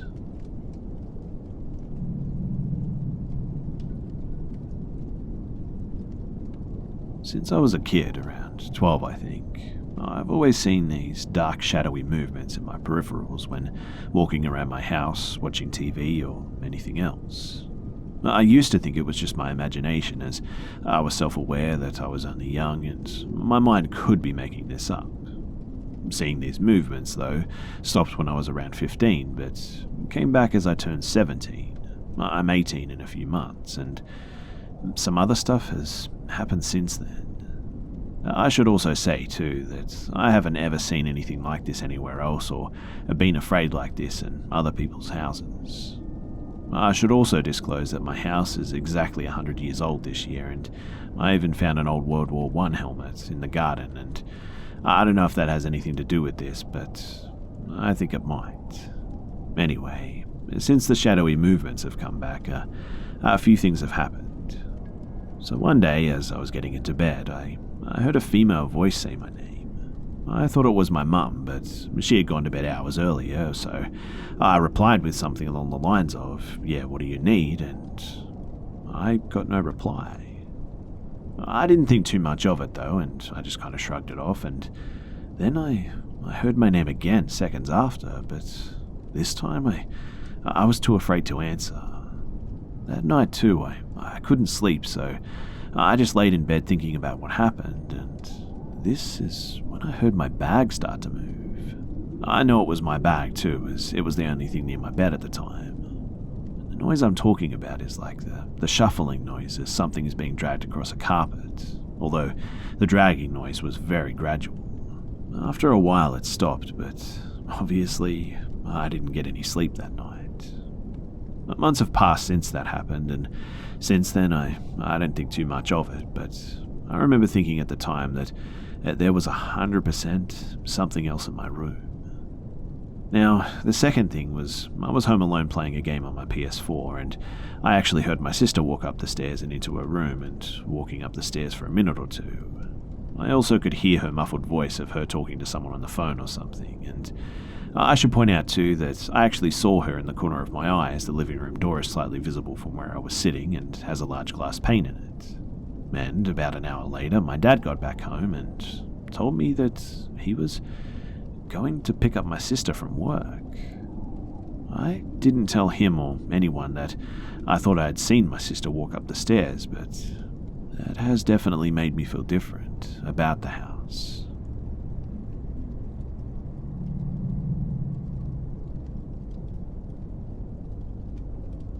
So, I used to walk around the farmland that I live on for exercise.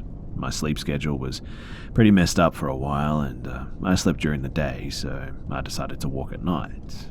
But nothing around but the coyotes and the occasional weirdo, which, by the way, I'm not saying that I'm not a part of that group. So, I get about 40% of the way through the mile walk when I see something heading towards the crossroads in front of me. It's just a shadow under the moonlight, which is weird considering it was a full moon, but from my 6'2" perspective, it was taller than the almond orchard tree line, so it must have been at least 9 feet tall. And at this point, I'm pretty terrified to say the least, and I'm kind of developing a primal fear, and despite actually carrying a weapon at the time, I turned my headlamp off and I run nearly half a mile back to my house, feeling like I was being chased the whole way there. Once I get back to the lights of my house, I instantly feel safer, and I stand around watching the darkness for a while, but there's nothing. So I go back in and I relay the story to my family. The next night I go back out again and I see the biggest and most unnatural print ever on the same road that I was running. And here's an actual picture of the print. Now, this is definitely not a bear. It's not a mountain lion either, and none of those even make sense for my area. Beyond that, my boot size is 11 wide as well. The coyote prints are usually 2.5 inches wide at most. This print is nearly 5 inches wide. I've been told dogman by 5 different people now, but I'm just an absolute skeptic. Whatever it was, though, it was big, and it definitely was on the path that I was on.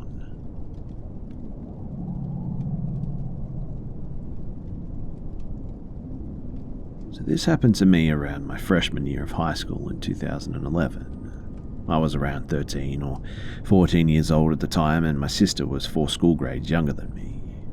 Every day I would come home on the bus, arriving at my house at around 2:20 p.m. or so, and it was about a 10 or maybe 15-minute ride from the high school to my house.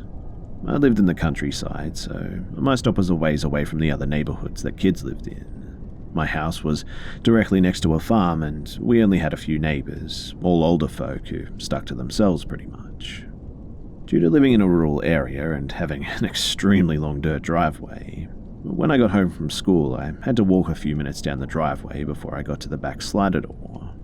I would enter my house, lock the door behind me, and put my things down, and every day it was the same routine when I got home. I would check on my dog's food and water and watch TV in the living room for a little while.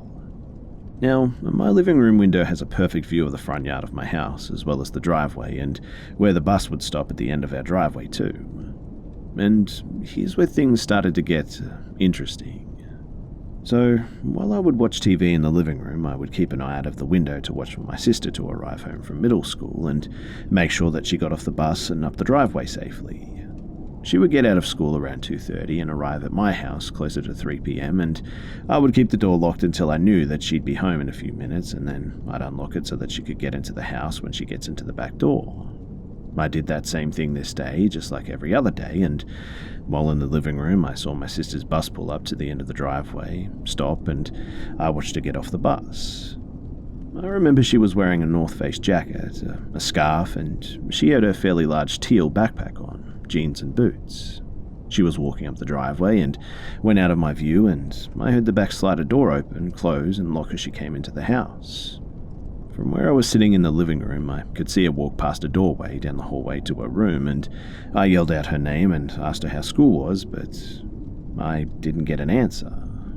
I got up to follow her and repeat my question because I thought she didn't hear me, and as I walked into the hallway, the very same hallway that I'd just seen her walk down, I noticed that there were no lights on. The hallway was dark, and her room at the end of the hallway was also dark. I said her name again, and I didn't hear anything. I turned the light on and went into her room, and she wasn't there either. I figured that maybe she went into another room in the house, but I couldn't find her anywhere. I went back out to check the back door, and to my surprise, it was still unlocked and slightly open, which didn't make any sense because I just heard my sister close and lock the door when she got home. Confused, I closed the door and locked it and went back to the living room to grab my phone, and as I entered the room, the strangest thing happened. Out of the window, I saw my sister's bus pull up, stop, and I watched her get off the bus and walk up my driveway again. When she came in the house, I told her the weirdest thing just happened, and I saw you get off the bus and come inside and lock the door, but you weren't anywhere in the house, and then I looked outside and saw you get off the bus again, and when I checked the door, it was unlocked and opened, and she responded saying, "That's really weird, because the door was unlocked when I came inside, and you usually leave it open for me." I explained how I locked it because I thought that she was in the house, and I thought it was really strange that the door was open and unlocked without either of us manipulating it. Might I add, too, that my sister was wearing a t-shirt, scarf, leggings, and boots, but a totally different outfit than I saw the first time. I didn't know what I was seeing or what just happened, and I've had paranormal experiences in the past, stories that I'd be happy to share, but this one was weird, and it really takes the cake. At the time, I didn't know if this was some kind of entity mimicking my sister and trying to get my attention, or if this was some kind of a glitch in reality or something. But I would love to hear some theories and stories that are similar to mine, if you guys don't mind sharing in the comments.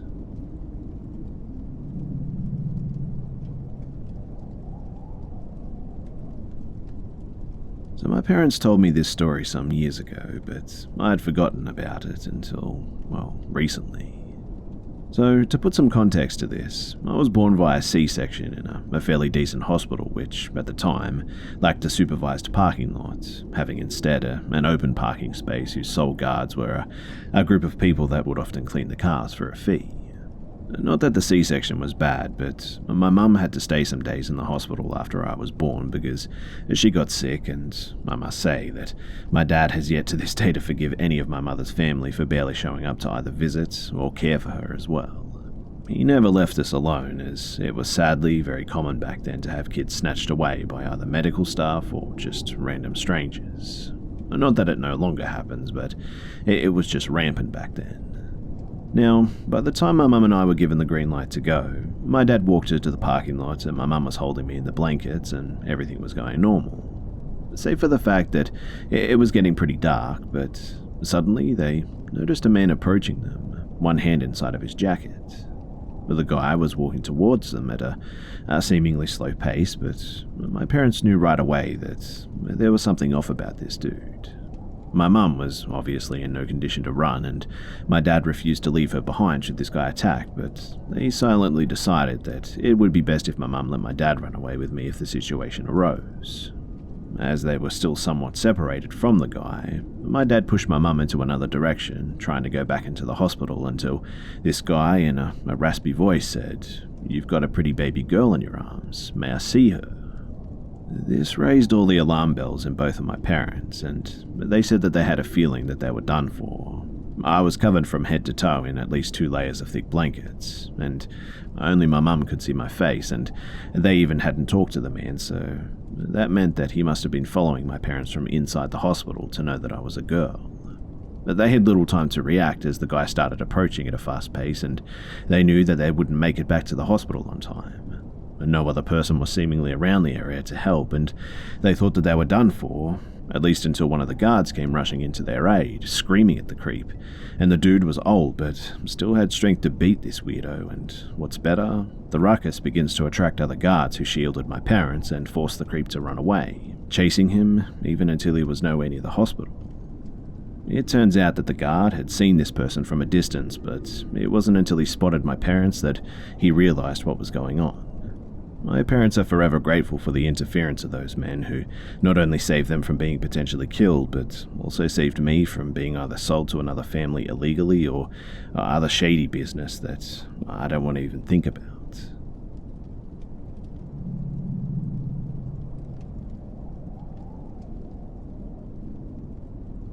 So this happened last night as I was coming home from work. I'm a 23-year-old woman, and I don't have a driver's license, so I take public transport or Uber a lot. I've had several people give me general bad vibes and make me feel a little bit unsafe, but this is the first time somebody has crossed the line from creepy to scary with me on my commute. I stayed a little later than usual at work yesterday because, well, I'm trying to learn After Effects, and I wanted to spend a little bit more time on the practice project I'd going on. I left the office around 5:45 and walked 10 minutes to the bus stop. The sun was going down, but there was still light in the sky, so it wasn't too dark yet. I didn't have to wait long, too, for the bus, and the driver pulled up and was very friendly as he scanned my ticket, which is on my phone. I took one of the seats that faces the inside aisle, which I prefer not to do, but it was the only place to sit where I didn't have to sit directly next to somebody who was already on the bus. Because, I value personal space and all that. After a few stops, we made a stop near the major university in my city, and a young guy got on, probably younger than me, but not by much, and unfortunately sat directly next to me. He smelled bad, but not as bad as some people I've encountered on the bus, so I didn't think to move or anything, and right away he made a sound like, "huh," and I thought that he was going to comment on the music in my headphones, but he didn't. He just looked at my phone. He said, "Are you on Facebook?" I said, "No, I'm on Twitter." He said, "Never understood it. You ever sold anything on Facebook?" I said no, and he kept asking me just really weird questions like that. Like he just wanted to talk to me, and he didn't care about what it was. At this point, I figured he was just trying to flirt and was just bad at it, so I politely answered his questions and tried not to be too friendly about it. He asked if I was a student. I'm not, and whether I would rather live in a mansion or an apartment. Obviously a mansion, I said, and he said his goal was to have a house big enough to put a skate park in it. I said, "That's a good goal," thinking that this guy was probably not playing with a full deck, but not wanting to be a jerk about it either. He said, "You're awesome," and he asked me, "Are you looking for a best friend?" I said no, that I have a best friend and we've known each other since I was about 8 years old. And then, like it was so casual, he said to me, "If you tell me where he lives, I could kill him." I honestly didn't know what to say to this. I looked around for someone on the bus to intervene, but nobody had heard what he said, so I just said, "Probably not." Then he kind of laughed in a really weird way and said, "You smell good." At this point, I just put my headphones back on and just tried to tune him out. There were no available seats for a couple of stops, so I just had to sit there with him talking in my ear as well. Obviously, I couldn't hear him. I was listening to Pedro Fernandez as loud as I could, and as soon as a seat was opened, I moved away from him to a forward-facing seat and put my purse next to me in a defensive position. I started to get worried about whether this guy would get off the bus before I did, though, and my destination was pretty far down the line, but I didn't need him following me home or even know where I usually get off the bus, right? I mean, what would have stopped him from waiting there for me? So I texted my roommate to pick me up at the Hooters halfway home. And right as I did this, thankfully he got off downtown, and lucky for me because my roommate was busy and couldn't actually pick me up. Also, just for the record, my childhood best friend is a girl, but I wasn't about to tell him that though.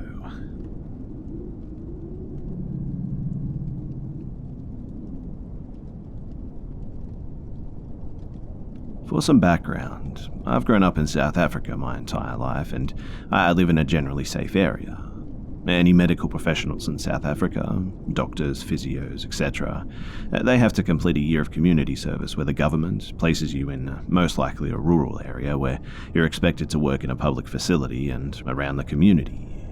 So, being a medical professional, I moved to another province, equivalent to a state, in South Africa for a year to complete my community service. I won't mention the area, but it's considered more rural than the regular South African city.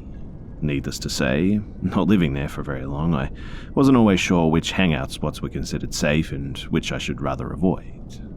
Fast forward a few months into living in the new province, and my boyfriend came to visit me.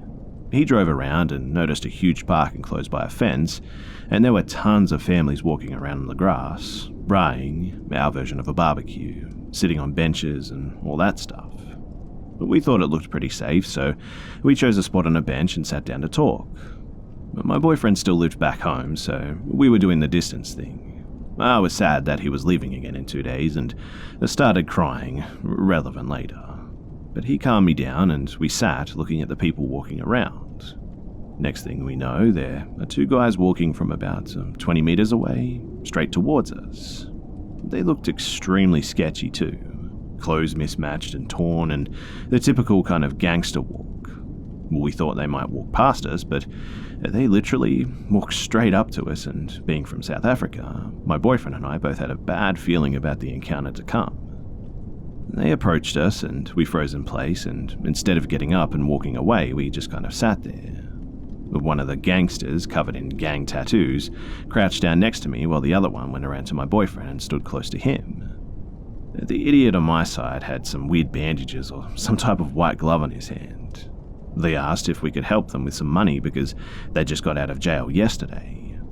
We said we don't have any, but they were persistent and wouldn't leave us alone. I started freaking out at this point because I've been robbed before and I knew their persistent behavior could and probably would escalate to violence. They told us that they didn't want to hurt us but just wanted money or whatever else we have to give. My boyfriend realized this too and took out his brand new phone, at the time a OnePlus 5, in the hopes that they'd just leave us alone. They took the phone and glanced it over a few times, and this brand is not common in South Africa, and because they couldn't recognize it, they said they didn't want the phone. They kept surrounding us though and walked behind us and crouched down, which we assume was so that the other people around us don't see them. I tried to hide my car keys in my pocket because I was scared that they'd try to take the car as they kept looking into my pockets. To be quite honest, I didn't know what to do, so I just kept crying. I told the gangsters that we just found out that my boyfriend's dad passed away and can they not see that we're very upset. Luckily, as said before, I was already crying before they arrived, so it didn't seem like a lie. The one on my boyfriend's side's demeanor immediately changed and he apologized and gave us his condolences. Really? Anyway, the other gangster crouching beside me didn't seem to care and reached into his pocket. And at this point, I was very sure that something bad was about to happen. Like he was about to pull a gun or a knife on us or something if we didn't leave, so I grabbed my boyfriend's hand and we just tried to run away. They just stood there watching us, and luckily, they didn't follow. For anyone wondering, South Africa's crime rate is super high, one of the highest in the world, in fact. And whilst most areas are fairly safe, you can never escape situations like this. For anyone thinking that we might have been prejudiced because they didn't actually do anything, I can promise you that when you see a South African gangster, you'll definitely know. They are also known for being just cold and ruthless here, so I'm glad that we made it out of there unharmed, physically anyway. I really don't want to know what could have happened if we didn't get out when we did.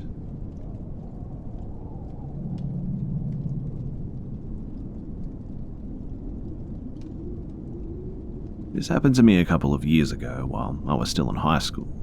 My dad and my stepmom had gone out with the neighbours for lunch or something, and they asked me to take my little sister, who was around 4 at the time, and go to the grocery store for them while they were out. I had just received my license and my first car a few months ago, and so I frequently ran errands for them.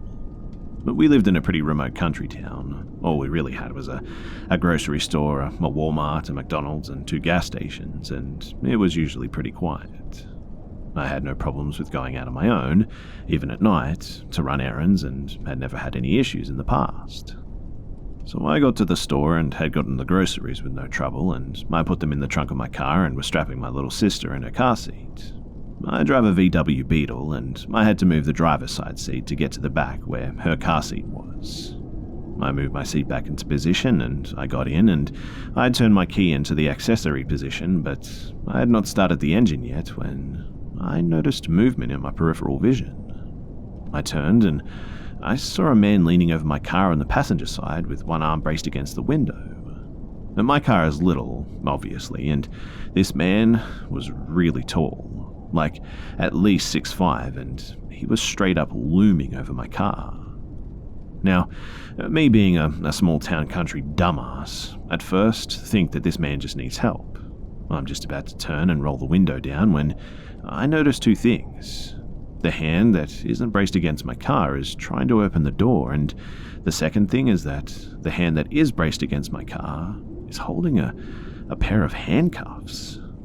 My stomach dropped straight to the floor. If I were a man, my balls would have probably retracted all the way to my throat. For about 2 seconds, I'm just frozen, staring at this guy. He isn't looking at my door handle as he tries to open it too. He's just staring straight at me, with no expression on his face. The passenger side is locked, thank God, because I need to hit the unlock button on my keys twice in a row to unlock both sides of my car, and I hadn't needed to do that because my sister's car seat was on my side. I finally snap out of it and I turn my key into the ignition. My engine starts and I shift into reverse and I just floor it. I turn and shift into drive and practically fly out of the parking lot. If there had been a car or pedestrian in my way, I would have almost certainly hit them. I was going that fast. For just a second, as I drive the hell out of there, I glance into the rearview mirror to see if this guy is still trying to chase me. And he isn't. He's just standing there, watching me go with one hand in his pocket and the other hand twirling the handcuffs. I speed all the way home, and my little sister asks me what happened when we finally get there. She hadn't been paying attention until I started driving like a maniac. I was still shaking, but I didn't want to scare her, so I told her not to worry about it and handed her a popsicle, which swiftly distracted her. My parents got home about an hour later, and I told my dad what happened. And he goes grey and just packs me into his car and drives me to the police station. I gave them my report, but as far as I know, nothing ever came of it. The guy either didn't try again with someone else, or he just simply moved on to another location. After that night, I refused to run errands by myself for almost half a year as well.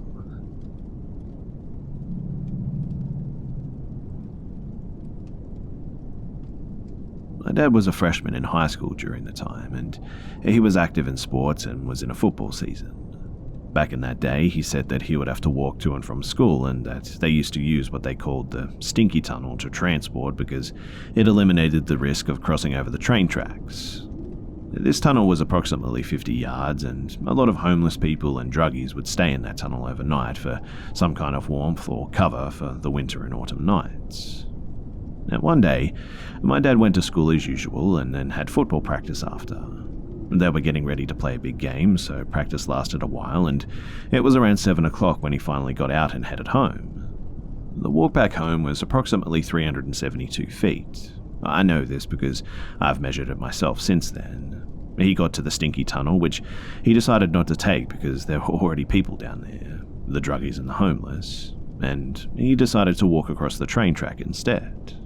He said that he had just crossed the track when he heard the loudest crying, just really emotional, like something was wrong. He looked everywhere to see where it was coming from, but it was to no avail since it was so dark out. Only the fast streetlights were barely illuminating the dirt around him. He started to walk faster at this point, and the crying began to follow him. My dad's arm hair was standing on end, and he was developing goosebumps at this point, so he started to speed walk. But the crying was increasing in strength and volume. My dad at this point just started to run, and he was already tired, so it was not his fastest, but the quicker he ran, he said, the closer that the crying got. Too terrified to turn around, he just ran as fast as he could, and he didn't dare look back. He said that it followed him all the way home, and that the last thing it said was, "Mi hijo." He got inside and collapsed to the floor in tears, and my grandmother running to him to see what was wrong, and he didn't say a word about what happened, and just simply got up and went to his room. He actually had to take a break telling me that story, saying that it took a lot out of him then, and he's just a really big skeptic, so I actually believe him. Interestingly enough, my mum has also had an experience like this. So, when my mum was 10 years old and lived next to a small ditch next to a highway, she stayed at a friend's house which was a little closer to the ditch. The day went normal, just riding bikes, playing, typical girl stuff. And then night came and they knew it was time to go home since the streetlights came on. They were sitting in the friend's bedroom, radio on, listening to music and playing a card game. It was already dark out and the music from the stereo filled the room. Now, my mum's friend lived with her mum and grandma, who both spoke fluent Spanish. My mum understood it, but she couldn't really speak it well. And all of a sudden, my mum just developed this overwhelming sense of anxiety and terror. And then, there was crying. The girls both heard it, but brushed it off as a cat or a drunken neighbor. And soon, the crying began to become louder and more obnoxious, like it wanted to be heard. The girls paused what they were doing, staring at the window, and once they looked that way, the crying became ear-splitting, so loud that it was resonating over the stereo. Both girls having hands over their ears, fearful of what was happening, the grandma burst into the room, holy water in one hand and a rosary in the other. She was screaming over the crying, praying in Spanish, and my mum says that when she did this, the radio started to static and the lights began to flicker. Both the crying and the praying were booming extremely loud until it just went quiet and it all just stopped. The grandma then said a prayer over my mum and her granddaughter and made them go into the living room, instructing them not to return to that room for the night and not to look out the window. My mum returned home in the morning, not speaking of what happened, and even when she tells the story now, just an overwhelming sense of fear takes over and she gets goosebumps.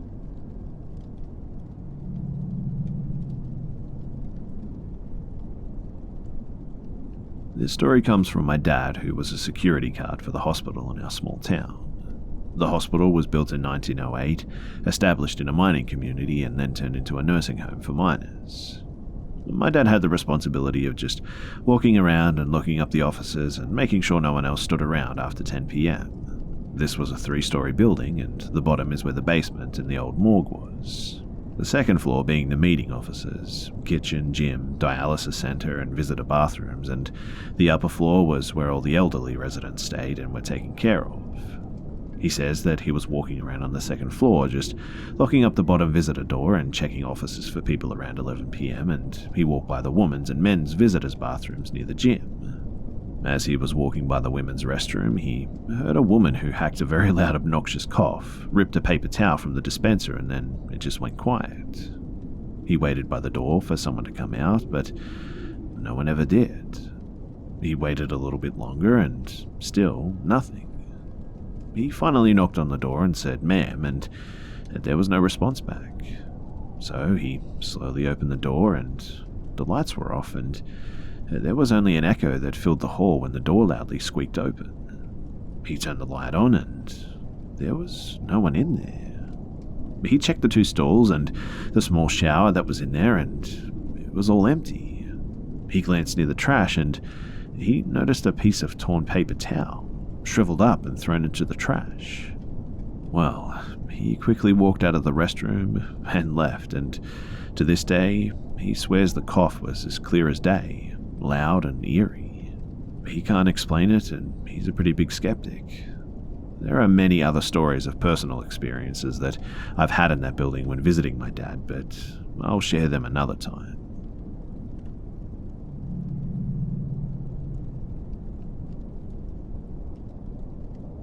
So, this happened about 9 years ago when I was 15. Me and my school class went on a 20-day vacation trip to USA. We're Brazilian, and we visited New York, Orlando, and Miami, and we grouped in rooms of 3 each, so my room was me and my friends A and B.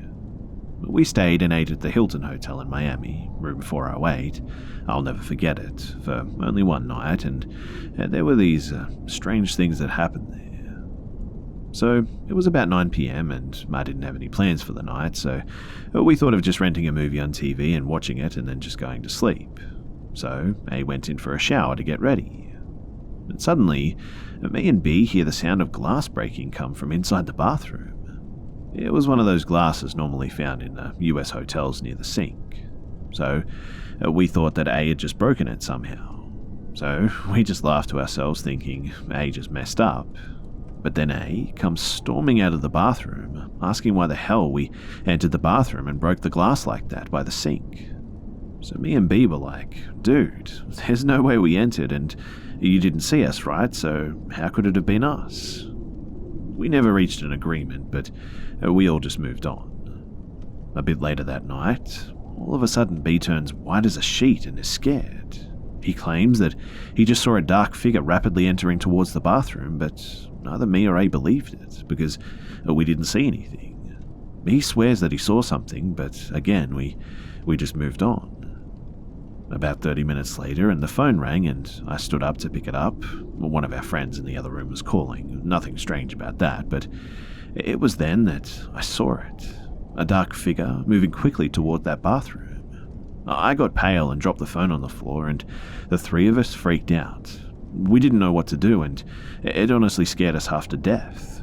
So we just gathered in the same bed, and we just stayed there. A few minutes later, we hear knocking on our door as well, so A and B got up to open it while I stayed in bed praying, and there was nobody outside, and all the lights were out in the hall. They were those sensor lights that go on when someone walks by. So we just try to relax and find any possible explanation for what just happened. But none of us got any sleep that night. To this day, we still talk about that night, not knowing what any of that was.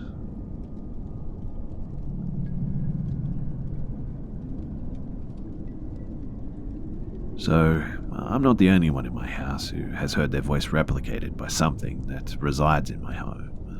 It first sounded like my aunt.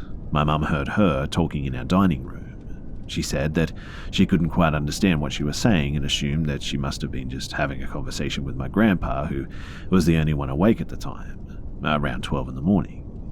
However, my grandpa was on the patio. It's directly behind the dining room, and had assumed my aunt was talking to someone else as well. My aunt had recently moved out of the house though and has no keys to it, so it's just not possible that it was her. Months later, and my grandma wakes up at around 2 a.m. because she can hear my mum talking behind her bedroom door. She said that she was talking for a while and then it just got quiet and went inside her room. My grandmother didn't think that there was anything unusual about it, but when she scolded my mother in the morning for waking her up, my mum said that she had spent the night at a friend's house and hadn't come home until about an hour before. And now, whatever was imitating my aunt and mum has started to sound like me as well. It first started 2 weeks ago when I left for school and my mum stayed home. She said that she was doing her makeup in the dining room and heard talking from the direction of my room. She said that it sounded just like me, so she responded with what? And then it clicked to her that I was not at home. She told this thing in my room to behave and didn't hear it again until this week. My brother was home with my mum while I was at school, and they had music on as they got lunch ready, and they say that they heard me shout for my mum and they turned the music off and then heard it again in the direction of my room. My mum told my grandma, and now I apparently have a blessed Bible wide open on my bookshelf.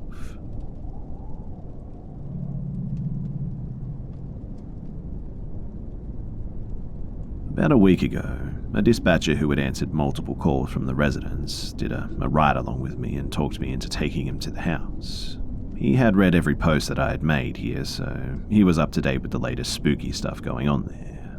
and wanting to see some creepy stuff, as he put it, we waited until around 3 a.m. before going. At first, I was going to walk him to the front of the house, take a look, and then just head back. But that wasn't enough for him. We walked up to the porch and saw old hymnals laying open on the floor, just outside of the front door, which hadn't been there the last time that I was there. Walking into the house, I checked the spot where I had put the pack of cigarettes, and they were still there, unopened, covered in dust, and in the exact place that I had left them. Having someone there with me, I started feeling a little bit brave, so I tried to recreate the circumstances when I heard the footsteps upstairs. I walked under the stairs and into the back room, and nada. I showed him the nope stairs, and wouldn't you know it, we climbed up, and there were old newspapers all over the floor. A very old mattress was on the floor, which had folded over itself in the master bedroom. It actually looked like it was covering something, so we flipped it over, and to our relief, there wasn't anything under it. But a few seconds after that, the creepy stuff began. Downstairs, we heard a very loud noise, and it sounded like someone had a large stick and was dragging it across the wall or something. I'm not sure how long it lasted, but it felt like an unnaturally long time. We looked at each other, and I could tell by his expression that we had heard the same thing. We went back downstairs and looked in each room, but found nothing that could have made the sound. We checked around the house thinking that there might have been a limb that had fallen, but again, nothing that could have made the sound. Deciding that we'd had enough paranormal activity for the night, we started walking back down the trail. Just like my first night, I felt something was following us, and before I could say anything, I saw the dispatcher quickly look behind him, and he said that he felt like someone was behind us. I don't know why I keep going back, but I feel like if I keep antagonizing whatever is there, it's going to be a bad day at some point. I know in previous discussions that everything from demons to squatters has been proposed, but with everything that's happened up to this point, it's getting harder to dismiss the supernatural here.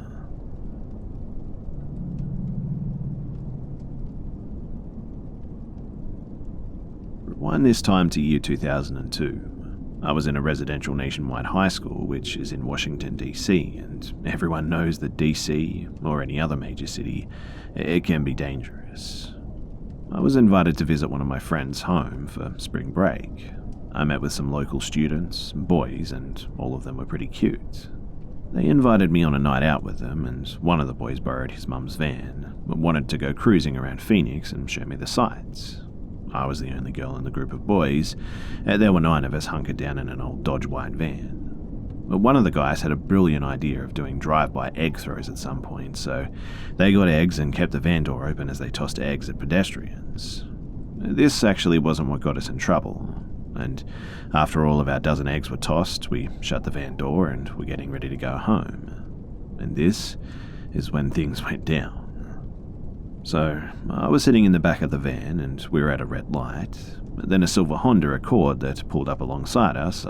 I saw 2 men in the car just kept looking at us. And immediately, one of them rolled down the window and actually showed his gun and was saying something that we couldn't understand. The light turned green and the boy driving his mother's van tried unsuccessfully to dart ahead or even dodge, and that wasn't happening with 9 high school students in the van.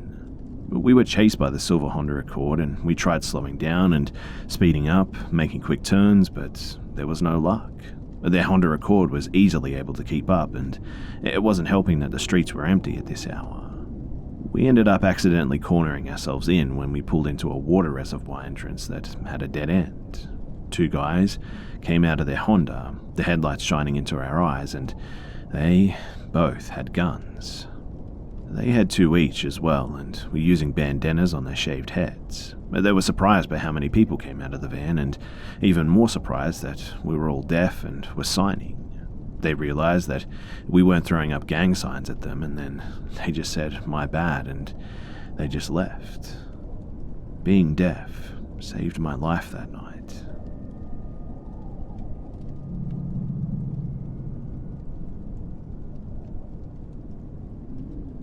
It was Sunday afternoon, and my boyfriend and I had just got home from a weekend camping trip. We unpacked quickly and we went to the shower right away before we had to leave for work. I anxiously kept unpacking everything and hated the fact that I'd be alone in the house until around 11 p.m. when he got back home. Our house is old and creepy and kind of secluded too.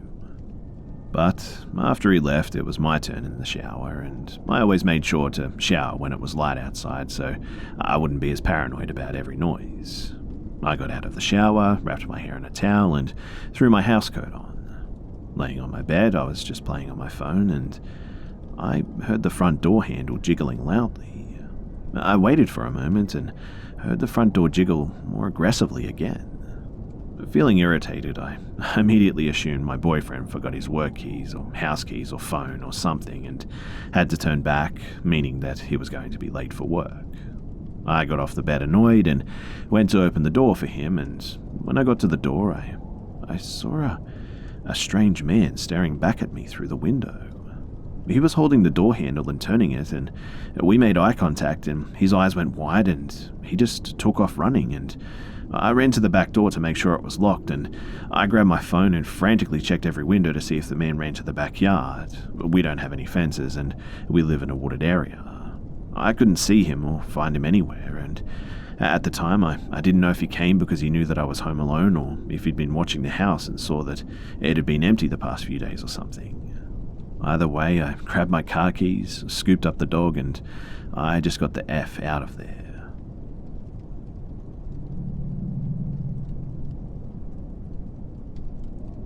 About a month ago, I moved into a house near the Blue Ridge Mountains of Virginia. It's very secluded. Everything was great though, up until about a week ago I'd say, when just some strange things started happening. Not like paranormal strange, just strange in general. So I knew moving in that I would have about 1 acre to myself, which is nice. The acre itself is just about all thick, dense woods. Towards the back, you can't even go any deeper because the land is too rigid and the trees just block a clear path of sight into anything.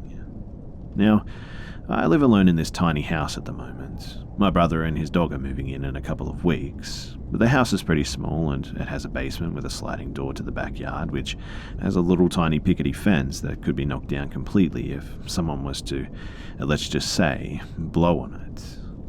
I decided I'd start fixing it up, though, for my brother's dog until he becomes well trained enough to know when to come back home and stuff. And this is when the first creepy thing happened.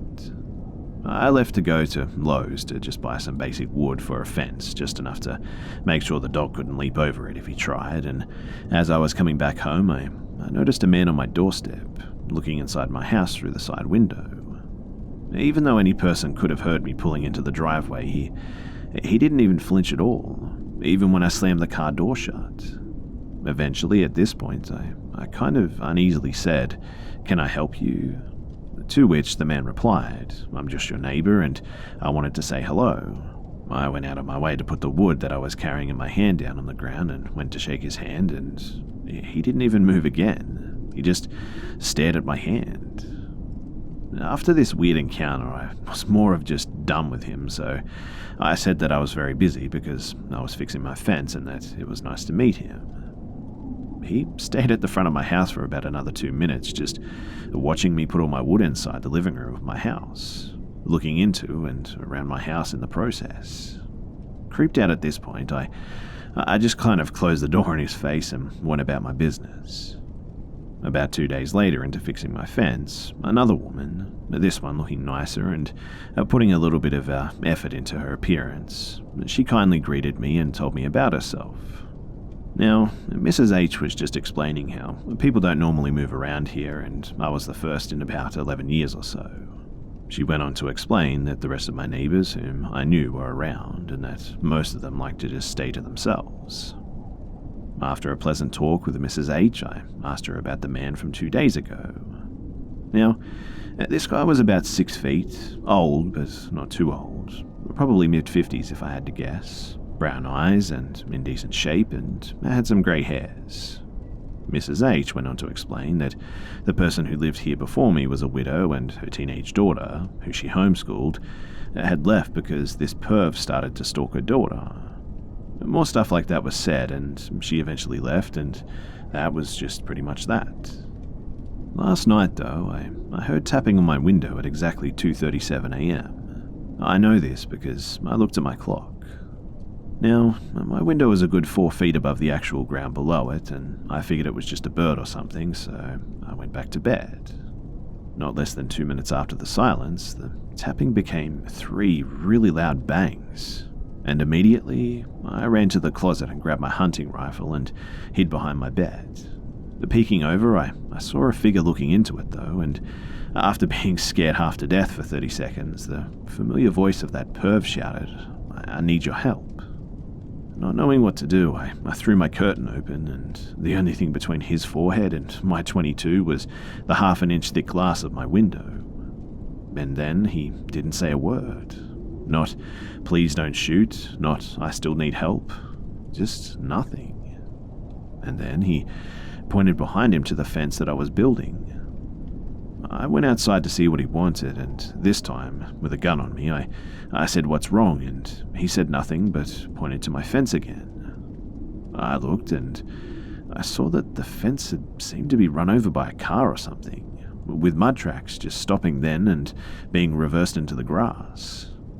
I looked at this guy's car, of which the tires were dirty and had tracks coming from my backyard, and I was pretty upset at what I saw, and I yelled at him, "What the hell, man?" and then put my finger on the trigger of the 22, to which he replied, "Your fence." And then he got back in his car and just left. All the while, I still had the 22 pointed at him. It's currently 3 p.m. on March the 2nd, and I've scraped the entire fence idea out of sheer exhaustion and, to be honest, fear. This has all really happened and is currently happening, and I'll keep you guys updated with the situation, but I haven't contacted the police yet because I don't know if he meant to run into my fence or not, or if it was an accident or what. But either way, I have no idea why he was in my driveway, let alone on my property.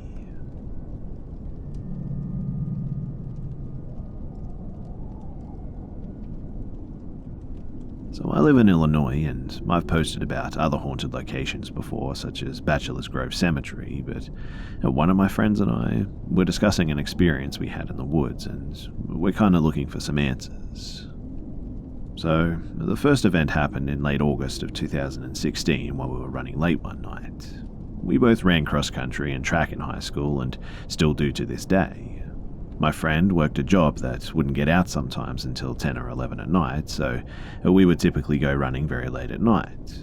This had been happening for a couple of years at that point, so we knew our path pretty well, and on the local running path, down 2.5 blocks, into the woods that butt up against a large creek. At some points in the path in the woods you can see houses in a park, but other times it starts to get a bit more secluded. But we aren't talking like the wilderness here though. But there is wildlife in the area, mostly raccoons, skunks, too many close calls there, a random beaver and the occasional deer and whatnot. And over the years we've seen more and more coyotes around the streets too, but never in the woods. But given our location, there isn't a local bear or wolf population as well, and this is pretty critical details to the story. Anyway, we meet to go running one night around 11:15 or 11:30 or something, and I'm not entirely sure of the exact time, but it was pretty late and thunderstorms were on the way according to the weather app. For this reason, both of us left our phones in the car, the one time we have, and we both regretted it ever since, and decided to run pretty fast to make it back before the storm. In the woods, it's mostly a wood chip trail until it gets to about 200 meters from our turnaround spot, a water pumping station as the town has had flood problems recently, and at that point it turns to asphalt. We run to the turnaround spot and start running back, and this was about a quarter of a mile from the wood chips to the turnaround and back. I would estimate it took around 2 to 3 minutes, given a slight stop at our turnaround.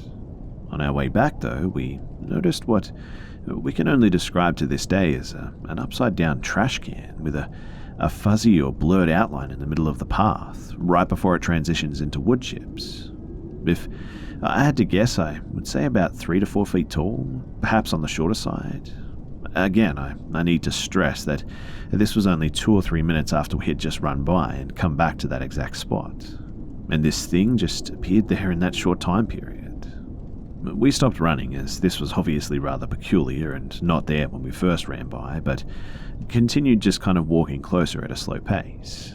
We thought maybe someone moved something in front of us as a prank, as the only people that frequent the woods other than us at the time are teenagers smoking or drinking, but they're loud and can be heard from pretty far away. But this thing was completely dead silent, and we continued to get closer until we were about 50 feet away, and then it started to move. And when I say move, I mean that it was standing still, but it was as if it was swaying a part of its body completely left and then completely right.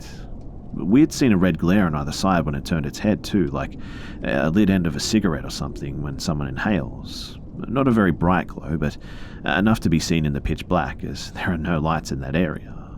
Talking between us, we began to become pretty uneasy at this point, as this was unlike any person or animal behavior that we had ever seen. This thing made no sound, and we were worried it was some sort of dangerous animal, so we started backing up slowly, and then we just made a run for it, and it didn't follow us, but stayed in its place, moving in the same manner. We ran as fast as we could back to my car, and we actually drove over to this thing, arriving approximately 25 to 30 minutes later as the storm started to come in. No rain, just lightning. But, looking around, we found no trace of it whatsoever. No broken branches in the woods, no footprints, nothing that would lead you to believe a large creature in the woods visited us. Neither of us could explain it, and after failing to find any more evidence, we just kind of tucked it away. Fast forward to the end of December that year though, and we're on another run, one of our first at night since the incident, and we got to the pumping station and we found a disturbing sight. We found what appeared to be a dead deer leg lodged into the chain link fence, pretty much completely picked clean with the exception of some skin and hair and the hooves at the bottom. The whole thing was intact from thigh to hoof. Shortly afterwards, I decided to bring a different friend to these woods who has the ability to see spirits or something. I've mentioned him in other stories before, and I wanted to see if he could discover anything. As we walked by the spot, we saw the trash can, and he was startled and focused towards the woods. I asked him what he saw, and without telling him any other information prior to our arrival, besides having some sort of experience here, he described a cloaked figure around the same height as what I saw, with beady red eyes just staring us down. He said that once it noticed that he could see it, it ran away quickly into the woods. Now obviously, I take everything my friend says with a grain of salt, but in the week afterwards, my running friend was back on the trail, only to discover multiple other bones that we believed to be missing parts to the dead deer. He first discovered a spinal column with rib ends, just laying in the grass next to the pavement in the woods. He carefully moved it to be with the other deer leg to keep track of them all in one place. 3 days later, in the exact same spot, he discovered what appeared to be a neck vertebrae, and then a few days after that, in the exact same spot again, he discovered another bone, one which we don't know what part of the body it came from. Now, at first we were thinking it was just a wild animal when we experienced this creature the first time, but these other occurrences are leading us to believe that there's something else going on in these woods. Does anyone have any explanation for what may have happened here? I can't find any answers, and I'm desperate for any info whatsoever. Oh, and one more thing too. There was also a forest access to the creek as well, and me and a different friend were recording a video there one time when we heard this odd scream in the background when we were reviewing the footage. We were obviously both pretty startled, as we hadn't heard anything in real life, and it was only picked up on the video. But here's the video if you guys are interested.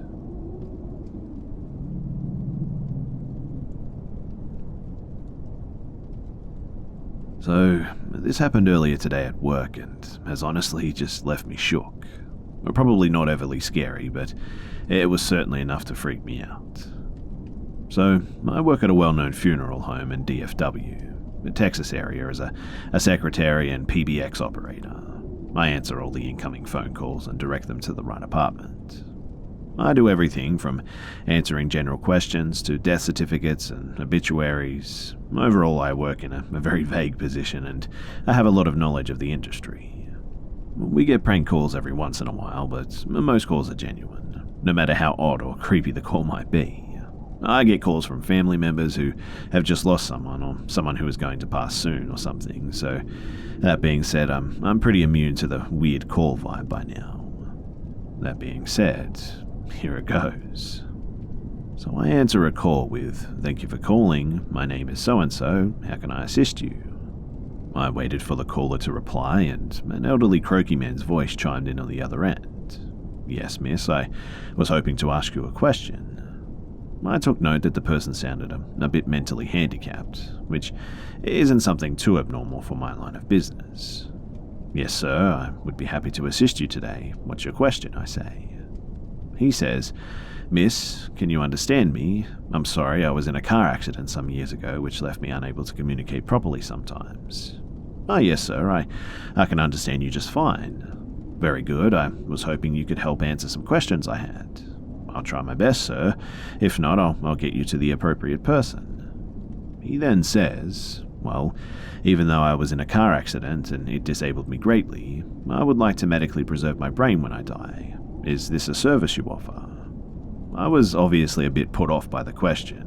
Well, I know some famous people have done something like this. The science just isn't there yet for there to be a good reason. So I tell him, "Unfortunately, sir, there isn't a service we offer with that. You might want to try contacting the medical examiner. They might have some more information." He says, "Oh, well, I know that I'd like to do this for me and my children and such. Does anyone there have any more information on this?" I say, "No, sir. Unfortunately, no one here would have any kind of information on that. Again, you might want to try the medical examiner's office." I was honestly a little bit creeped out at this point, but it wasn't beyond anything that I've ever handled before, but this is where it started getting pretty freaky.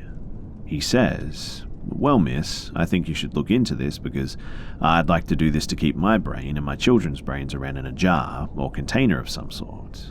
I would also like to keep yours as well, to preserve your life for me to watch when I please." I was dumbstruck by this. Sure, we get prank callers, but you can feel those are a bunch of goofy people just trying to play jokes. You know that they're fake, be it tone or how they talk or something. But this guy was full on serious about keeping my brain in a jar for him to observe. I could feel his sincerity. I caught my breath and tried to remain professional and not lose my cool and hang up on him. For all I know, he could be suffering from Alzheimer's or something. So I say, "Thank you for your consideration, sir." He says, "Of course, miss. I'll contact the medical examiner's office. Thank you so much for your time." I say thank you, but he cuts me off, and he says, "We'll speak again about your brain." And then he hangs up. I hung up the phone pretty slowly and just found myself kind of trembling. I spoke to my friend about it, and the best way to describe how I felt was this. Do you remember the first time you ever watched a scary movie? How you knew there weren't monsters in the closet, but you still checked? How you knew that there weren't monsters under the bed, but you still kept your toes under the blanket? How it takes years to get rid of the fear that just shouldn't be there, these irrational but primal fears. Well, that's exactly how this felt.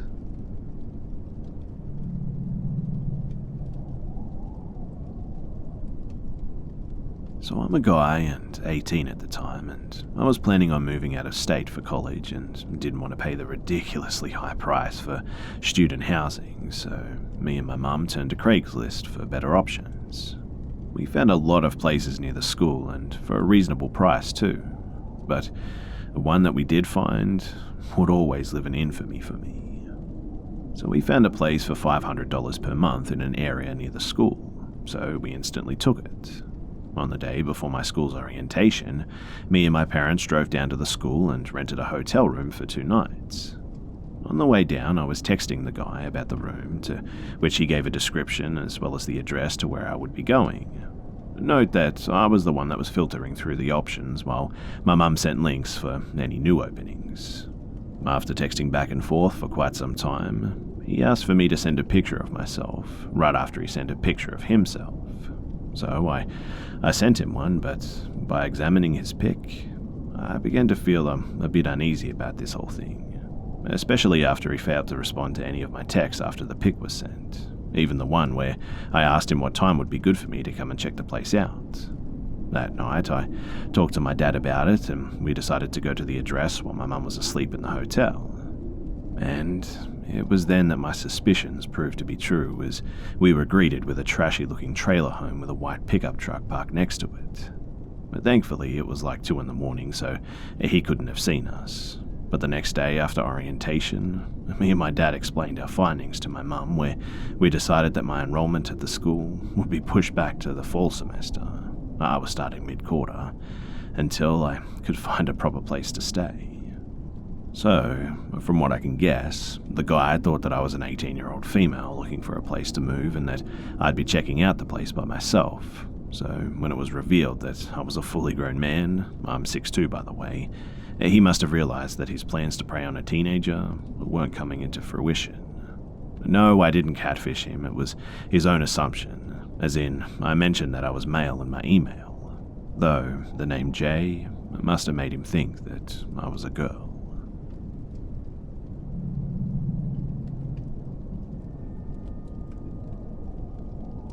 So I thought I'd share some experiences from my short time as the night watchman at a very, very old historic cemetery. I worked the 4 p.m. to 12 a.m. shift. The cemetery generally closed at 6 p.m, so around 5:30 p.m, I'd lock the main gate and then would start driving through the cemetery to notify any visitors that we'd be closing soon. I'd instruct them to park in a line in front of the locked main gate, and when my drive through the grounds was complete, I would unlock the main gate and everyone would leave, and then I would lock the gate behind them. So one day, I'm in the middle of the final drive-through and I see an old lady slowly walking the sidewalk alongside a mausoleum. The mausoleum was hundreds of feet long, about 20 feet tall, and had no breaks in it. It was one long stretch, in other words. The road ran directly alongside the sidewalk of it, and so I pulled up behind the lady to tell her that we're closing, get out of my car, take my eyes off her for just a split second as I'm getting out of the car, and when I shut the door and look up, she's gone. Just completely vanished. I didn't think anything paranormal at first. I just thought that maybe I lost sight of her or something. But the sidewalk and the road were completely empty. I ran all the way around the back to check too, but no one was there. Across from here too was a whole field of graves, and I eagle-eyed the crap out of every row, but there just wasn't a soul in sight. And after that, I finished up my round and I just sat in my car the rest of the night in a well-lit area. I know that I saw a fully visible person. I know it. There were no tricks of light, no hallucination. It was plain as day. And this encounter seemed to break open just the proverbial dam, because after this, I had numerous unexplainable occurrences. And I want to share a few with you guys now. So normally, my then girlfriend, now my wife, would drop by around 8 p.m. and bring me dinner since I couldn't really leave. I never told her about my experiences because, well, I didn't want to freak her out. But as I'm walking her back to her car to leave, I see her reach back and touch her ponytail and then look around with a look on her face. I ask her what's wrong and she says, nothing. I must have got my ponytail caught in a tree branch because I felt something. So I pointed out to her that the closest tree was 20 feet away and that was impossible. And then she gets really pale and says that it felt like someone ran their hand through her hair, front to back, and then pulled on the ponytail. We were both pretty freaked out by this, and she just left after that. And she never came and brought me dinner again after that too. I was also originally hired because the cemetery had a period of time where they experienced some grave robbers and people breaking in to perform satanic rituals or something. I was 21 years old, doing this as a side job, mind you, with no gun and no weapons or anything like that. I was given a barcode scanner and was told to drive through the entire cemetery every hour or so to patrol and to scan each of the pre-posted barcodes to prove that I was actually doing it. Now, this cemetery was massive. It pretty much broken into 3 parts. The newer part, the historic part, and the famous part where celebrities and other famous people are buried. I did this routine once and never did it again, going so far as to break the damn barcode scanner so I didn't have to do it. Because while I was driving, it was pitch black, coming around a long curved road, and my headlights picked up what I could have sworn were a pair of legs just walking across the path, but only up to the knee. There were shoes, pants, and knees, then just absolutely nothing. I obviously stopped dead in the road and just watched these pair of legs with no body cross the road 10 feet in front of me. I put the car in reverse immediately, did what felt like the longest K-turn of my life, and just noped it straight back to the parking lot. A couple of strange other things have happened too, like hearing noises and seeing floating lights in the cemetery after I know for sure that everyone is gone. Weird animal sounds too that I couldn't recognize. Also, the guy who worked the day shift there, which was 8 AM to 4 PM I think, was a pretty grimy dude. His name was Bart, and part of our job was to go around the cemetery and check the graves for personal effects left by family members and whatnot, and remove them. And many people left things like toys for children who had passed away, birthday cards, mementos, all sorts of stuff. I personally hated this policy, and I actually refused to enforce it. I mean, who was I to take a dead child's toy fire engine and throw it away, right? But Bart had the habit of scouring the cemetery for things that he deemed valuable and would take them home instead of throwing them away or bringing them to the office to be picked up by the family. And in the short time that I worked there, Bart's mental state really deteriorated. He started spending hours there, even after his shift was over, walking around the cemetery and drinking heavily. He seemed detached and even more out of it than when I first met him. Eventually, when I didn't see him for a week or so, I asked about him, and my boss said that he just no called and no showed and never heard from him again. I often wondered if he developed some type of attachment from bringing so many objects home that he really shouldn't have. But once Bart stopped showing up, I picked up his Saturday morning shift. It was a quiet day, so I pulled my car around the back of the old chapel to take a nap. The chapel was surrounded by 12-foot-high hedges, so I figured it was a good spot to park for an hour and just shut my eyes. I fall asleep and I wake up to see my car completely surrounded by dead people. It was so real and so vivid and just so much detail. They were all pressed up against the glass in the windshield, and they had on the outfits that they were buried in. Suits, dresses, but all dirty and in different stages of decomposition. No one spoke and no one moved, and they all just kind of stared like I was some sort of zoo exhibit. And then I woke up. I'd been asleep, and it was obviously a dream, but the thing is that it just felt so real. I've never had a dream so real and so vivid before or even after that. So I took it as a message, and after that I called my boss and I quit as soon as I left at 4 PM. These days I go back to that cemetery from time to time because I actually have 3 grandparents and an aunt buried there. I never linger too long though, and I always make sure that I'm long gone before it gets dark.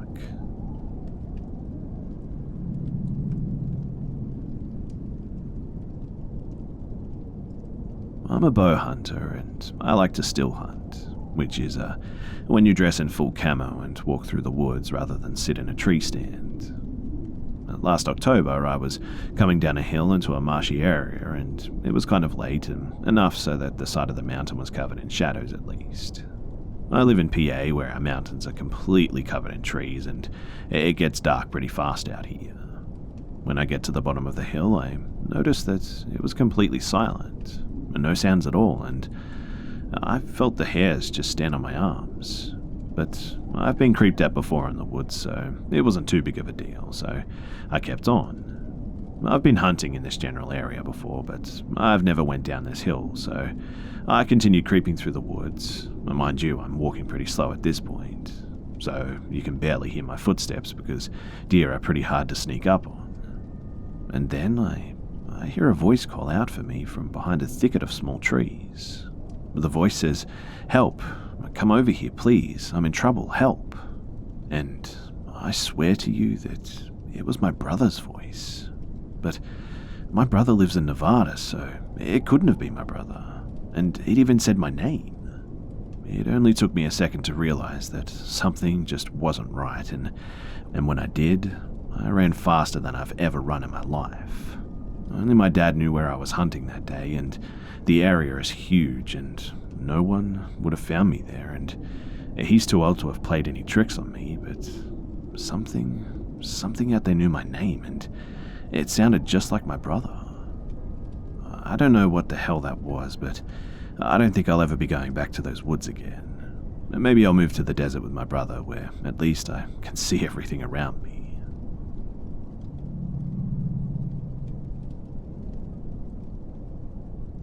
So I was raised in the suburb of Ramsey, New Jersey. I was around 10 or 11, so this probably happened around the summer of 2002, I think. Anyway, my aunt would go grocery shopping in the main shop right of town, but it was also in the same parking lot of this pretty big strip mall. The parking lot was always packed too, and it was a hot summer day this day, and I must have been out for school for summer because I distinctly remember spending the day at the pool with my aunt, which was right down the street from the shop right. She had to do some light grocery shopping, but of course, the parking lot was packed. So she parked all the way to the side of the shop right, so it was all the way in the back of the strip mall, but pretty vacant. I asked if I could stay in the car, but she said that it'd be too hot, but I said that I'll just keep the windows rolled down, so she agreed and said that she'd only be a few minutes.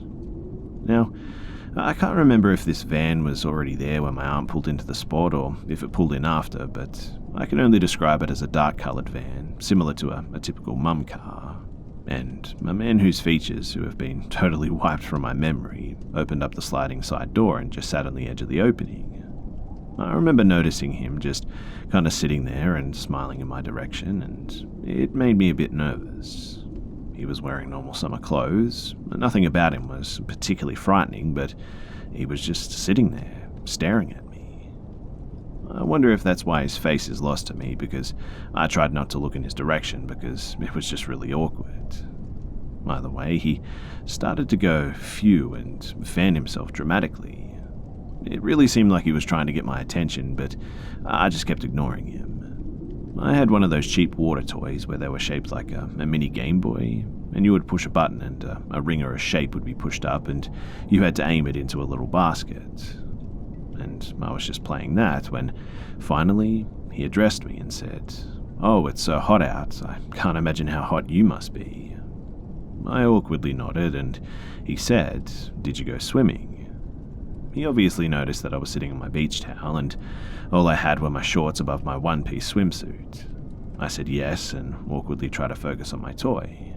He leaned himself on our car, and the windows were almost all the way rolled down, and then he said, "I have air conditioning. Why don't you come and wait in my car? Are you waiting for your mum?" I said no thanks to this, but he kept insisting that it was hot in my car and I must be so miserable. It felt like forever that he was just trying to convince me to get out of the car, and he also kept asking me who I was waiting for. I kept saying that my aunt will be back, she just needed a few things, and eventually he must have gotten bored with me and shrugged and said, "I hope you don't overheat in there," and closed the passenger side door and just sat in the front seat. He turned the car on and sat there for a little bit more before he pulled away, and I remember feeling just so incredibly nervous and had that distinct anxious butterfly feel in my stomach. A second after he pulled away, I saw my aunt not far up with a lot of her groceries, and I told her that a man asked me if I wanted to sit in his car with the AC and wait for her, and he was really annoying. She was obviously like, "What? You're lying," and I insisted that it happened, but she just looked confused and said that I made it up in my head. To this day, she doesn't believe me too and thinks that the heat must have really gotten to me that day. I usually jokingly tell her that she's lucky she didn't get arrested for leaving a kid in the car on a hot summer day. I still don't understand why the man didn't try harder to physically take me out of the car. I don't know if I understood what he was trying to do back then, but as an adult, the memory's pretty chilling. But the windows were rolled down and he could have easily unlocked the doors. I wonder if it was the busy parking lot that literally saved me. If I had been forced out, I 100% could have caused a scene and for sure someone would have at least noticed. But all I know is that some guy back in 2002 thought that he was smooth enough to convince a kid to jump in his minivan to enjoy his air conditioning. I'm just grateful that, for whatever reason, I decided to not get out of the car, and hopefully he was never successful with whatever his intentions were.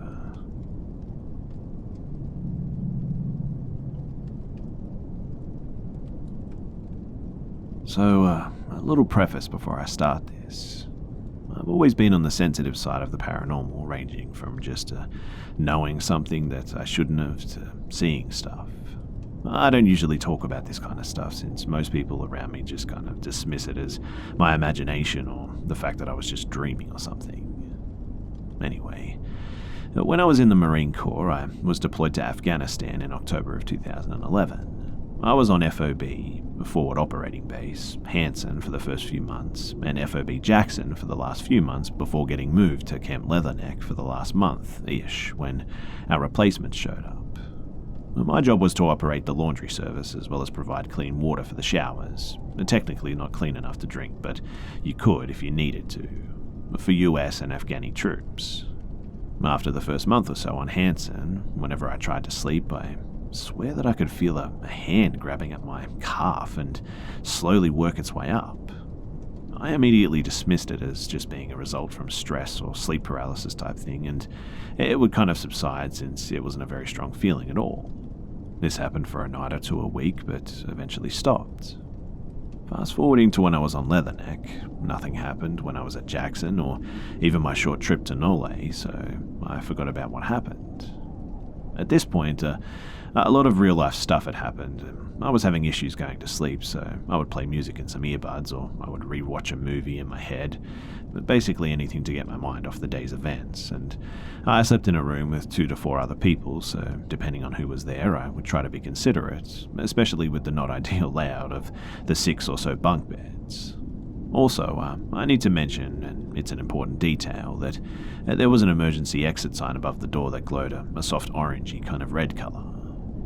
So, one of the nights I was running something in my head, 100% awake, eyes closed though, no headphones, and I heard 2 people, male and female, talking. This is not something that I would have imagined at all, but I was curious since I could hear them quite clearly, and the conversation went something like this. So, someone says hi, and then another male says hello, and then someone says, "What are you guys up to?" And a female says, "We're just looking around." Another person says, "Where are you from?" "We work for so-and-so." And then, "You work for so-and-so?" And then the female says, "No, silly." And then I felt a slap on my sleeping bag. I immediately propped myself up on my elbow and looked down at my sleeping bag, and there's a physical handprint in the fabric. Old 3-part puffy sleeping system, and it was where I felt the slap, and it was at an angle that no one in the room could have gotten at. The other 2 were pressed out with headphones on the other side of the room, and there was no one else besides the 3 of us in there. At this point, I just noped the heck out of there for a smoke, and when I returned, I put in some headphones, and I just eventually went to sleep. 2 nights later, I had the worst dream to date, though. I hope it was a dream anyways. So, I woke up in my bed and noticed that the normal orange light was blue. There was a faint electrical buzz, and there was a figure standing in the light. It was a solid black figure, no discernible facial features, but it looked like a British boy from around the early 1900s, based on the outfit. But when I looked at it, I just felt the worst sense of fear and dread that I've ever felt, too. I mean, you could tell me that I had to go and drive over a landmine, and I wouldn't have felt like this. After a few seconds, though, I just kind of blacked out. And after that, nothing occurred for the rest of the time that I was there.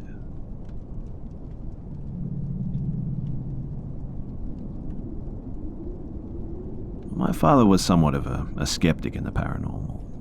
However, one of the few stories my dad would share about his childhood always stood out to me. So, he was born in Cambodia, and around age 14 is when he experienced what war was like.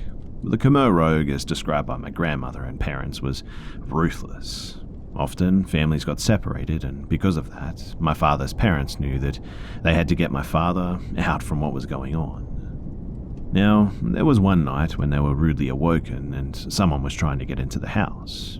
My father could hear his parents constantly shouting at him to just run so that he wouldn't have to see what was going to happen if he stuck around longer, so my dad told me that this was one of the hardest things he's ever had to do in his life, but he did it, and he ran from the thickest forest of Cambodia to make his way to Thailand.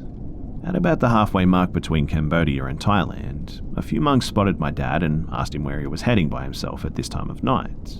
My dad, who understood Thai, told them about his situation, and so they decided to walk with my dad where they would take him in to get some food and whatnot. As you can imagine, the forest is pretty thick and the sound of gunfire is echoing throughout, so it was pretty scary. The monks would casually stop at times to pray because they'd find dead bodies, and my father was freaking terrified by that sight, and it was a lot for a kid to take in. As moments like this racked up, it felt like forever, my dad said, and the sun was barely breaking through the clouds, and my father heard a faint female voice in this pitch-black forest. He looked up at the monks and noticed that they started to chant and pray because they heard it too. My father decided to stand in amongst the monks because he was a little bit worried at this point. And this is the bit that my father had a really hard time explaining to us, but this is what he said. So, as the monks are chanting and praying, they noticed that there were some movements coming above them. The tree started to shake, and my father told me that he saw what he believed was a lady with just super long hair, kind of like the Grudge-looking lady. The monks decided to continue chanting, and the monks told my dad to not look at her or pay attention to her.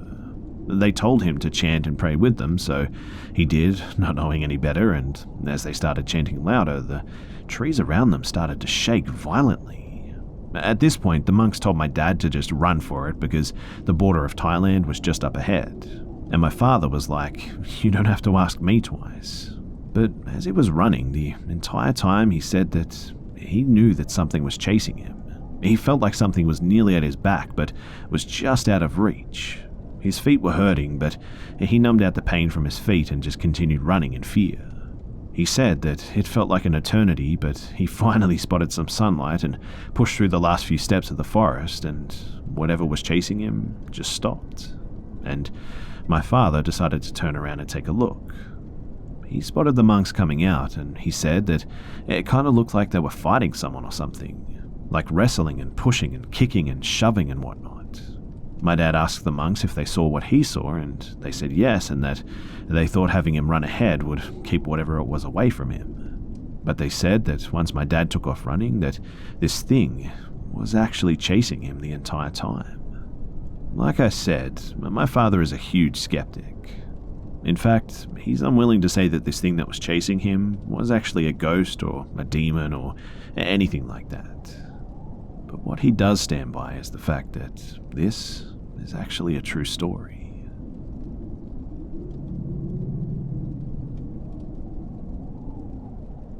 So I was working in a large assisted living facility for a few years. I absolutely loved my job too, and I worked with the elderly mostly, but I'd become a highly requested assistant and got moved around to the dementia ward, the short-term rehab ward, the stroke ward, just all over the place. Being a people person, I loved it. I like going the extra mile in my job and getting to know my patients and their families on a more personal level. I felt like it made a better CNA of me, and it wasn't uncommon for me to be assigned to the more difficult patients because I could typically handle them, no problem. So, it was a regular day. My charge nurse had mentioned that we'd be getting a few new admits, and I didn't think much of it. Everything went routinely, and we got them all settled into their rooms and stuff, but one patient in particular was already being a handful and tried to escape a few times, so we needed to move him to the secured unit.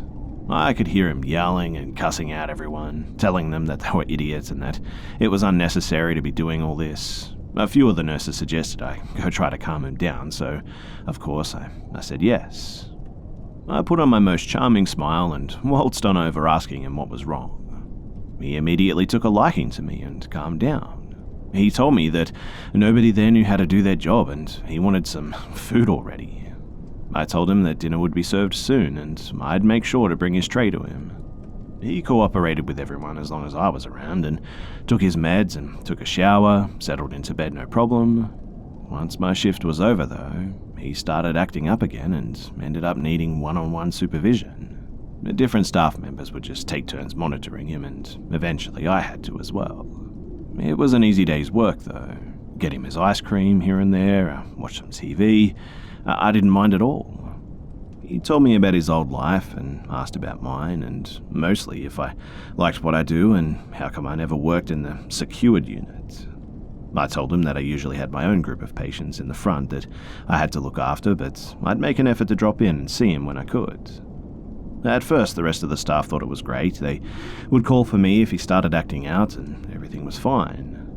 But then he started to get a little too attached. He started saying that he wouldn't do anything unless I was there at all times, which, of course, I couldn't do since I was needed elsewhere. While I did float to different wards, the security unit was one of the ones I spent the least amount of time in. He started getting mad at me, saying that I needed to make more of an effort to see him and that I wasn't trying hard enough. I explained to him that technically he wasn't my patient and I couldn't spend my entire work shift just hanging out with him. And that's when things started getting really bad.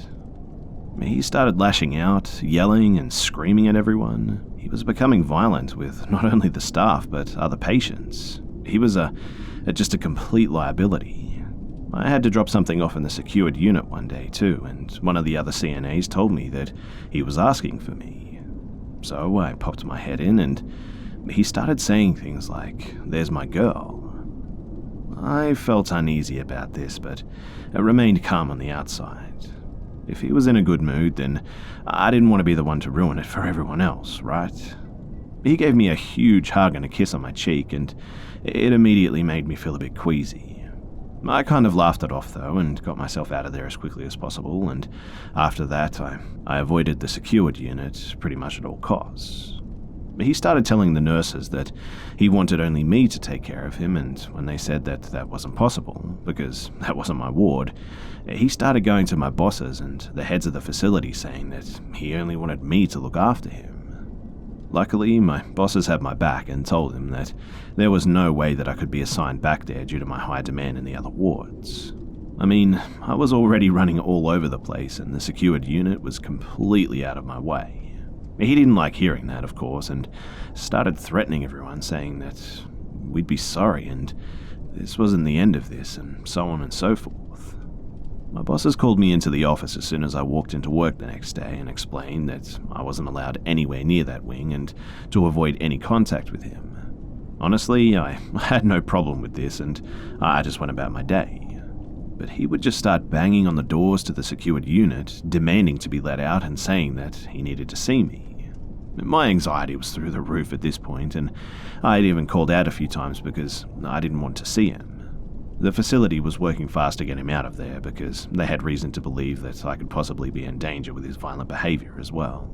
And on top of all of that, it didn't help that some of the other staff members were whispering behind my back saying that I had let this all happen and I was always flirting with him and a bunch of other just really ugly things.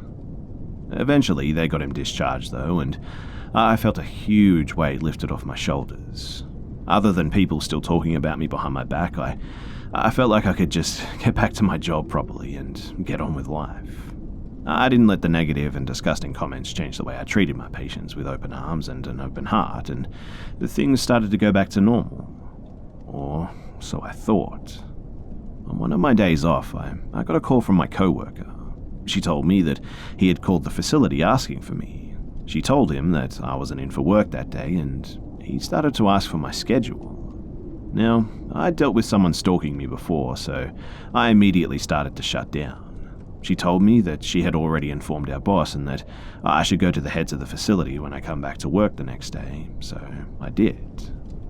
I expressed my feelings and told him that it made me nervous that he called for me, and the head of the facility's face just fell. She told me that it wasn't just the one time that he'd called. They were receiving phone calls non-stop from him asking when I'd be in, and that if they didn't tell him my schedule, that he was going to go over there himself to find out. We had to make a plan of action in case he did actually show up, and they even suggested changing me to a different shift time because, I worked mid-afternoon and evenings. I wasn't allowed to go anywhere by myself and had to be picked up and dropped off at work and all sorts of things. While I waited for my ride, I had to wait inside the building as well and have someone escort me in and out. The calls continued though, and finally they had to threaten legal action and had a huge meeting with the entire staff of the facility. I felt humiliated and just totally small, knowing all the whispers and snide comments would come flooding back. But luckily, I had a bit more support than hate. The calls eventually started to slow down, and my true friends at work stood up for me when I wasn't there to defend myself to the people who didn't believe me. I started to get back into my normal routine once again and started feeling like my old perky self. But then, one of my bosses called me into the office one day with a huge smile on her face, and she told me that he won't be bothering you anymore. He's in jail for violating parole. Obviously, I was over the moon. I felt like I could breathe again. My nightmare was finally coming to an end. But a month or so later, this is a while ago, so I can't remember exactly how long it took, but I was at work getting people ready for bed, and suddenly everyone started talking and whispering like crazy. My phone was ringing off the hook, so I finally took a call from one of my charge nurses, and she told me that the guy had been murdered in jail and to check out the article that she sent me. And I learned that he had an incredibly violent history, including child abuse, neglect, other unspeakable things, domestic abuse, robbery, a few other things too, and my bosses asked how I was feeling, and I told them that I couldn't say I was the least bit sad, and I wasn't surprised his temper and mouth got him into trouble, but man, this guy was really dangerous. I just had no idea this whole time that he was like this. I mean, sure, he was stalking me, and that was creepy, but other than that, I thought he was fairly harmless.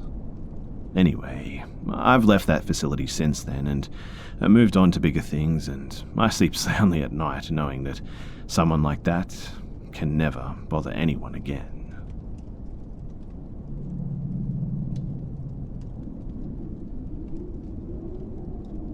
So, I've never actually experienced anything out of the ordinary when it comes to the paranormal or otherworldly happenings, but I do believe in it. Very much so, in fact. And I never thought anything like this would ever happen to me. And even if I did encounter something for the first time, that it just wouldn't be anything like this. I'm 23, female, and pretty much the only one in my family who hasn't seen or heard anything according to the topic. But this, what I'm about to tell you, I just cannot explain. So I recently moved to the southwest of the US and decided to rent a room in a nice home that I found up on a hill, a really nice view, and the rent was just ridiculously cheap. So I thought, man, this is a steal, I'll take it. I met my roommates, got comfortable, settled in just fine, and everything was great, right? A couple of months passed by and I didn't think the house was too scary, considering that the house was just generally abnormally dark despite the time of day it is, and I never felt a bad vibe or pretty much anything. For reference, I live in a 2-story house, but it's kind of the opposite of what you'd think. When you walk in the front door, you get to the living room, the kitchen, the bathroom, the dining room area, and you have to go downstairs to get to me and my roommate's bedrooms. I should also mention that there were no windows in the hall downstairs and no lights at the time. Now, it was roughly about 5 or 6 p.m. I think that day, and I'd just come home from work. Sometimes I happened to arrive first, hence being home alone for quite some time too. My roommates get home at sporadic times, so I never know when they'll come for sure. Well, I was upstairs in the kitchen preparing something to eat for dinner on the counter while just watching some Top 5's YouTube videos when I swear I heard some faint footsteps ascending up the stairs in a really slow way. And I mean really slow too. Like, way too slow to be human. Every creak on the stairs was just really elongated, and it didn't help that I was watching these creepy-ass videos already, so I was pretty freaked out, and I like to admit. So I paused my video to listen closer to the steps, and I tried remembering if I'd seen any of my roommates' cars in the driveway or anything, but because I'm so used to my routine, I kind of just cancelled out being aware of my surroundings, and I just couldn't remember. Now, with the way the counter in the kitchen is set up, I only have to turn my head to the left to see the first few steps descending downstairs and into the living room and the bathroom. I kept my eyes on those first few steps, just waiting to see which one of my roommates it was so I can stop being scared. The steps continued until the head of this thing pops out. I couldn't see past their neck because they never fully came up the first floor, and it was as if they stopped midway, only to see who was in the kitchen. And this part is the one that I just can't explain, and I think about it all the time. As soon as this thing's head comes into view, I notice that its face is just pitch black, like a void. I could tell that there were no features, no nose, no eyebrows, and no cheekbones, just nothing. Mind you, the kitchen light was on, and I still couldn't see anything apart from actual eyes. It saw me, and for a brief moment, it made eye contact with me too. Its eyes opened so wide, and it made this kind of smile. It's kind of hard to describe what this smile was like, because obviously I couldn't see anything but its eyes, but you know how if you wear like a stocking over your head or something like that, you can't really see the mouth anymore, but you can kind of still see the imprint from where someone would be smiling? Well, that was what this was like. And quite honestly, I just froze. My mind just drew a complete blank, and I surprisingly didn't feel much, only shock, and the thing was just looking at me, still smiling. I remember thinking, what the hell is that? And it turned around and made its way downstairs as slow as it did before. Only once it reached downstairs, I didn't hear any doors open or close, indicating that it was one of my roommates. The whole thing took only about 5 minutes, but it felt like a lot longer, and I didn't know what to think, and so I called the cops, and nothing ever came from it. All I can speculate is that I felt like it was letting me know that it was there and that it always will be. After that, I refused to go downstairs until my roommates got home as well, and I stayed in the living room just feeling paranoid at every little sound. But I was not about to go and check it out. No way in hell. I mean, I didn't know what it was going to do to me, if it would do anything at all. But after seeing this, I gotta say though that to those that do the chasing after things like this, you guys have some real balls, man, and you've earned my full respect. And 2 years later, I still have never seen anything like that since then.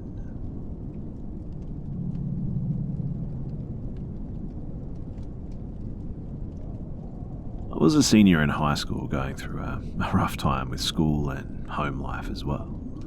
And my dad and I had a fight about one thing or another that just got blown out of proportion, and I went to stay at a house owned by some relatives who were not currently living there. The bedroom I stayed in was attached to a bathroom that had a door at the other end, which opened into a small hallway connecting to the kitchen and living room and another bedroom.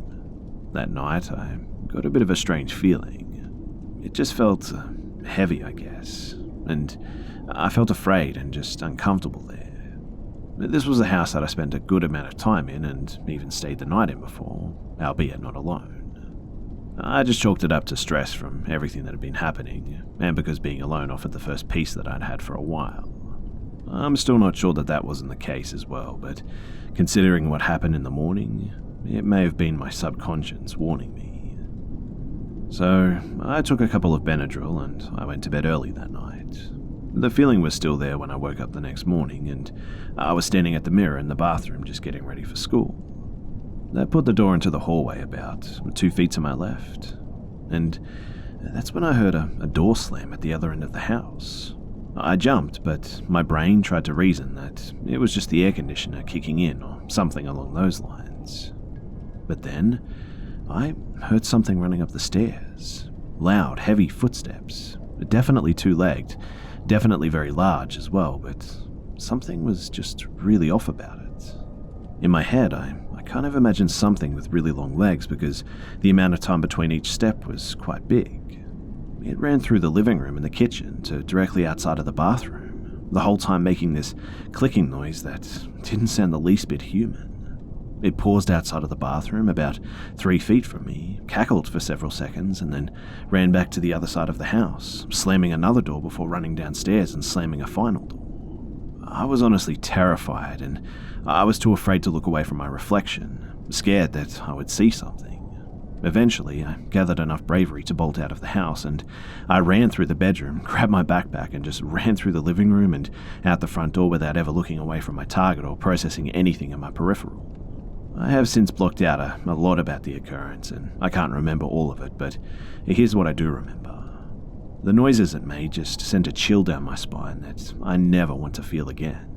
And something about the noises too just made me feel targeted.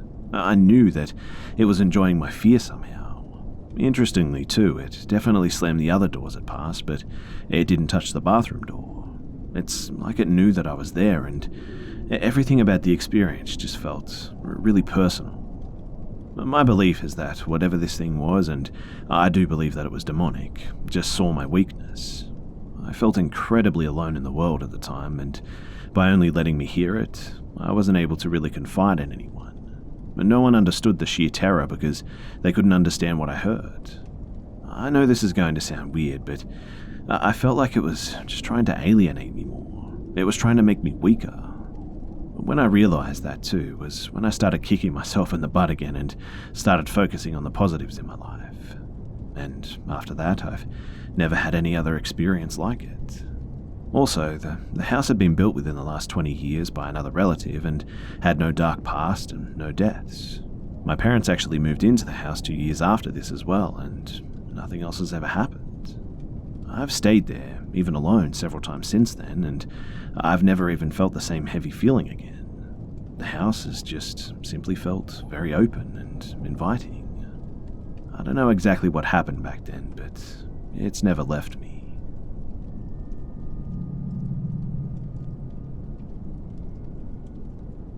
A few years ago, I was watching a movie at my mum's place, who, at the time, was actually staying on site at an animal rescue.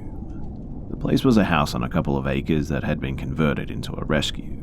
The house itself more or less functioned as a normal home, with the exception of a few rooms that had been converted into kitten nurseries or to keep hutches in and stuff like that, but the backyard crisscrossed with pens for the rescue animals as well. There were surrounding properties, but it was kilometers away from the nearest station and very difficult to reach without a car. So, it was about 9 p.m, post-dinner, and all manner of creatures were sleeping soundly in their beds. Most notably, 2 dingo cross-heeler dogs. These dogs belonged to the owner and had the run of the property, sleeping on the kennels on the veranda. They were little darlings once you got to know them, but quite intimidating when you first met them. Growls and all that sort of stuff. Opening onto that same veranda was a laundry that functioned as a second kitchen. As this laundry opened from the backyard, the rescue staff kept the food, the dishes, and utensils for the animals' meals in the laundry, rather than tracking muck through the house on their way to the kitchen. Anyway, we were watching a movie on my laptop, and about 15 or 20 minutes in, someone knocked at the front door.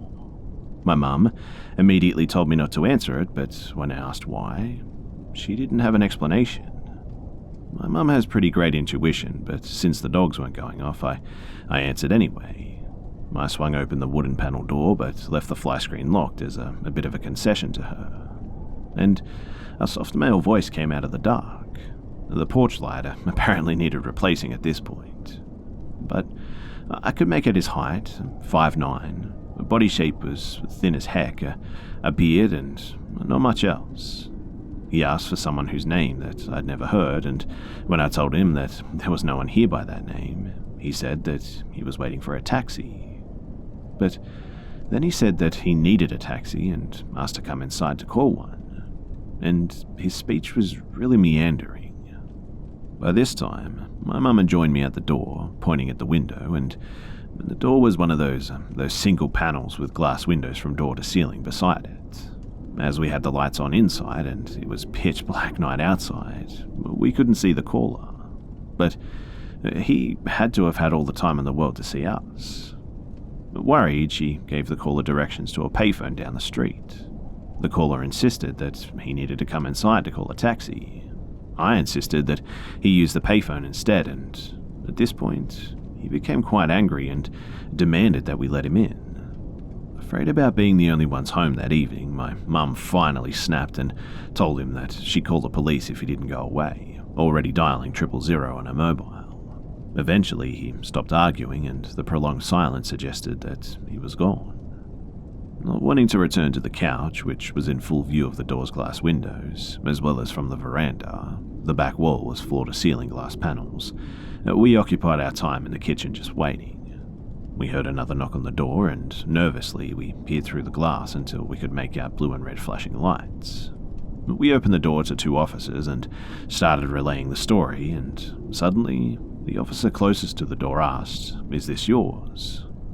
We peered around the doorframe, and there's a knife laying on the windowsill. A knife that my mother immediately recognized as being used for the rescue animal's meal prep. The officer said that the description reminded them of a local homeless man who was known for drinking far too much and sleeping it off in people's sheds. As such, they were quick to dismiss it as a serious threat, but afterwards, my mother and I kept making just really creepy realizations. But that knife came from the laundry in the backyard. So, how did this stranger get in without setting off the dogs? Without setting off any of the rescue animals? How long had he been hanging around in the backyard, getting to know the animals? Had he been watching us too? And more importantly, what exactly did he plan to do with that knife if we opened the door?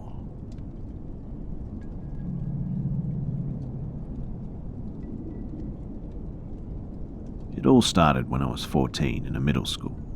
I was stopped by someone that I recognized, and they said, "Here it is from Kevin." I was flattered, but, who was Kevin? I open the letter, and my gut drops before I read. Written in black and red ink, there are drawings of fangs and hearts.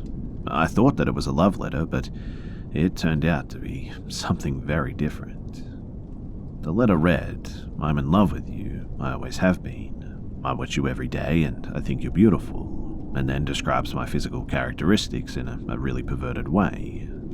But then, the letter said, "I want your blood all over my hands. I want to kiss you and taste your blood on my lips," and then mentions some really weird vampire anime character doing something to another character, and then I want to see your insides and feel them all over me. I want to meet you in person. Please let me love you. I'll give you everything, just please let me be with you. And if you don't meet me, I'll go to your house. I know where you live, and I know when you take out the trash. I know your bus number. It's bus so-and-so, and I know your friends. I know when you leave your house and when you get off the bus. I know when you get the mail, and I've seen you from your windows. You can't go anywhere that I don't know about. So meet me at 4 by the library so we can meet. And if you don't meet me, I'll go to your house and you'll talk to me. Love, Kevin." After school, I gave the letter to my dad straight away, which he dismissed as he was just too busy to deal with it. I urged him to call the police because the letter felt like a threat to my safety, but my dad said that they just won't care. So, in desperation, I talked to a counselor at my school, but they demanded proof, so I went to get the letter, which had mysteriously gone missing at this point. My dad searched for it and admitted that he left it on his desk.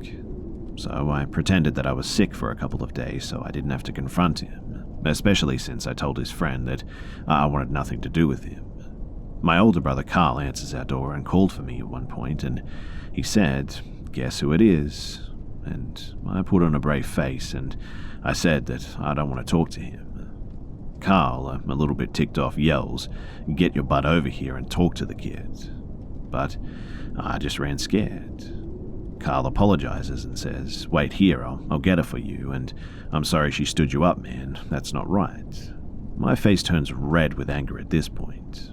but my brother demands that I go to the kid as his silhouette watches me from outside the porch window, looking in through the blinds and the sheer curtains. I ran upstairs screaming, "No, I'm not talking to that ugly sicko." I was trying to actually hurt the kid's feelings. Obviously, rejecting him and not meeting him wasn't enough to make him leave me alone, though. He shuts the door and I explain everything to him. My brother huffs. Some guys don't know how to express affection. Just give him a second chance. And with that, I just ran upstairs and didn't want to talk to my brother for a week. Weeks had gone by and he kept sending me these messages online too. I told him to leave me alone, and in an attempt to be nice, I offered some friendship. He messaged back, "No, that's not enough. I love you too much. We can never be just friends." At this point, I didn't know what to do or who to go to.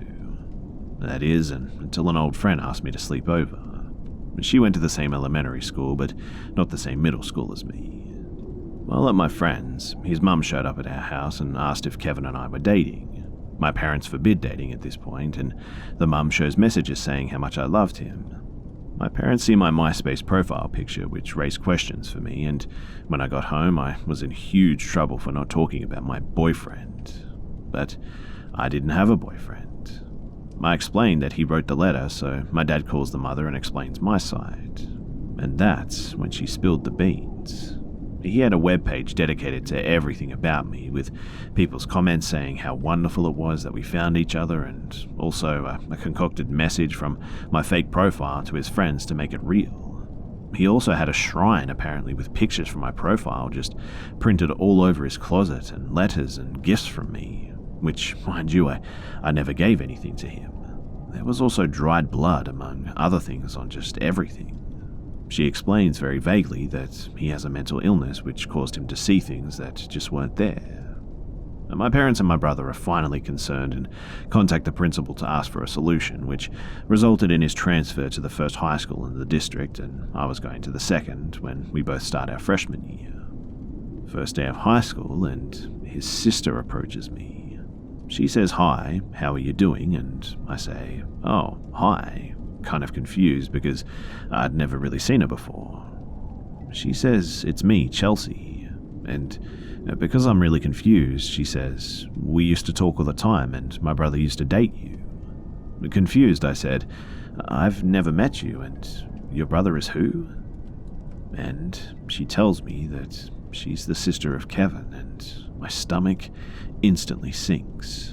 My face contorts into just disgust, and then she says, "My brother says that he's still in love with you, by the way. You should give him a second chance." And I was like, what the hell? When will this end? So I say no, and tell him that I never want to see him. He's a weirdo and a sicko. But then her head cocks to the left as she's smiling, and she says, "What do you mean?" At this point, I conclude that either this chick is secretly laughing at me or she just doesn't know. In the end, I tell her, "Don't ever talk to me again, and you and your brother need to stay away from me." She stares at me as I walk away and continues to smile and says, "He misses you. I'll let him know that you're doing fine. Anyways, I'll talk to you later."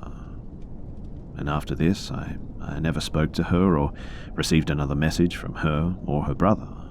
And I've never seen them again.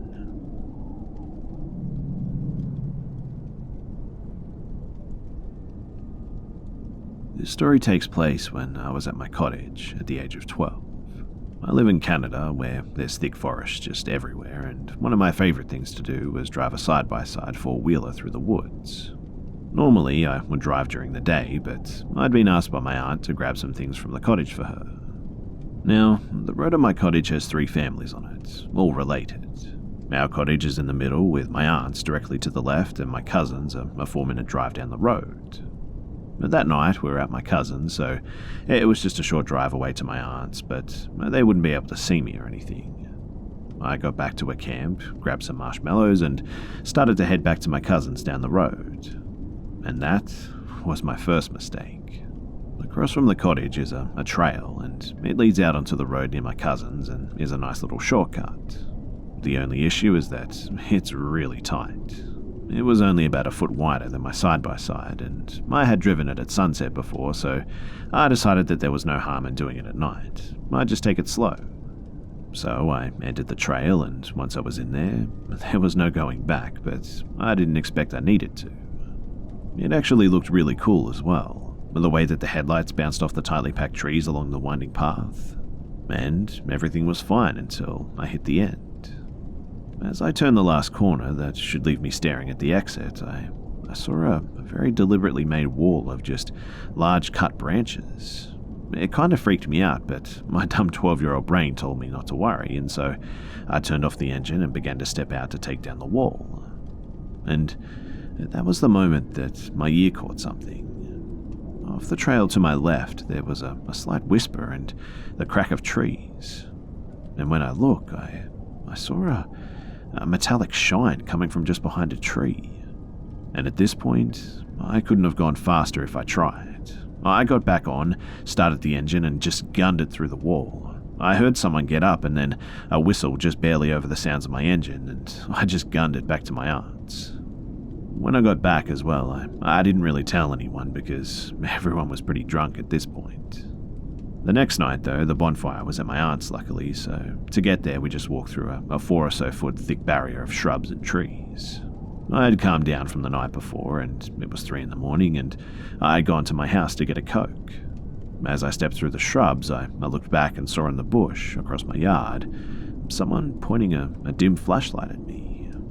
There was a tall man with long black hair and a slender face just standing there. I couldn't make anything else out through the contrast of the flashlight and the night, but I'm pretty sure that I made eye contact for about 3 seconds, and he just nodded once before the flashlight clicked out and the trees around where he was moved.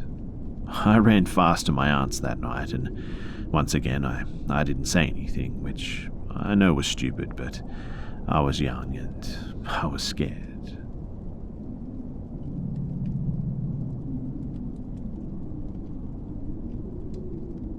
This is technically both my parents' story, but since my father doesn't want to talk about it, I'll call it my mum's story.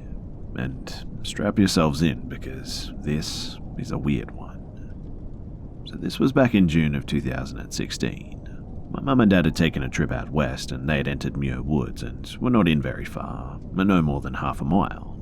Of course, they're both admiring the huge trees, taking it all in, snapping photos, and basking in the general magnificence of the towering woods. So, Mum says that both her and Dad are just standing in front of this one huge tree at some point. There are tourists bopping around close by, feet away, and as she's looking, she noticed this movement coming from the bark. I ask her how high up, and she says it was approximately eye level, 4.5 to 5 feet. My mum is pretty short, 5 foot nothing. She said that this all happens in the span of about 5 seconds, movement in the bark directly in front of her, and then she sees it take to the shape of a face. First the brows, and then a nose, eyes, lips, chin. She says that the face is protruding out of the trunk, and I ask how big this face is, and she says about a foot tall from chin to forehead. As the face is continuing to bulge, she lets out a small but involuntary gasp. And just like that, as if the face realized it was noticed, it shrunk back in and the bark returns to normal. Not looking away from the tree, my mum said, "Ron, did you see?" And my father completes a sentence with, "The face in the tree? Yes." Not a question, it was a statement. Another woman who was a couple of feet away stepped up to where my parents were standing and said, "I saw it too," and then moved away. Now, either the majority of the group were already moving out, or my father just began walking away on his own accord, but they both leave the tree at this point. Mum said that she started asking my dad about what he saw to see if he was matching what she saw, and he was not comfortable discussing it right then, mastered a hush, and that people could hear them and they would think that they were crazy. So they leave it alone, but later during the trip he still doesn't want to discuss it. Now, even though my dad has had his fair share of wild experiences, and he will usually humour bizarre conversations, he has handled this whole situation like a total Hank Hill. Maybe since he just can't fully understand it, he just rebukes it. I don't know, but he's always been particularly sensitive on the topic of the paranormal. He almost rejects it, but I know that he believes in it enough that he's afraid of giving it power by acknowledging it. Like, he thinks that giving it a thought is the same as giving it energy and room to grow and whatnot. I feel like I know this because I actually bought my mum dowsing rods once. She didn't think I could find them, and this was 10 years ago when she didn't understand the vastness of Amazon's shopping capabilities, and I took it as both a challenge and as a Christmas gag or gift. My dad had went into town and the rest of my family started playing with the rods, asking you questions and whatnot, and Dad walked in the door and saw the rods and said, "I don't want those in this house." And man, was he pissed. He equated them to a Ouija board, which was absolutely off limits in our house. So, what did my mum see? I'm not sure. What would it have done if it had not been seen? I don't know. Was it an entity from another plane? Has this been mentioned before in Muir Woods? I don't know, but if you guys have had any similar experiences, I sure would like to know.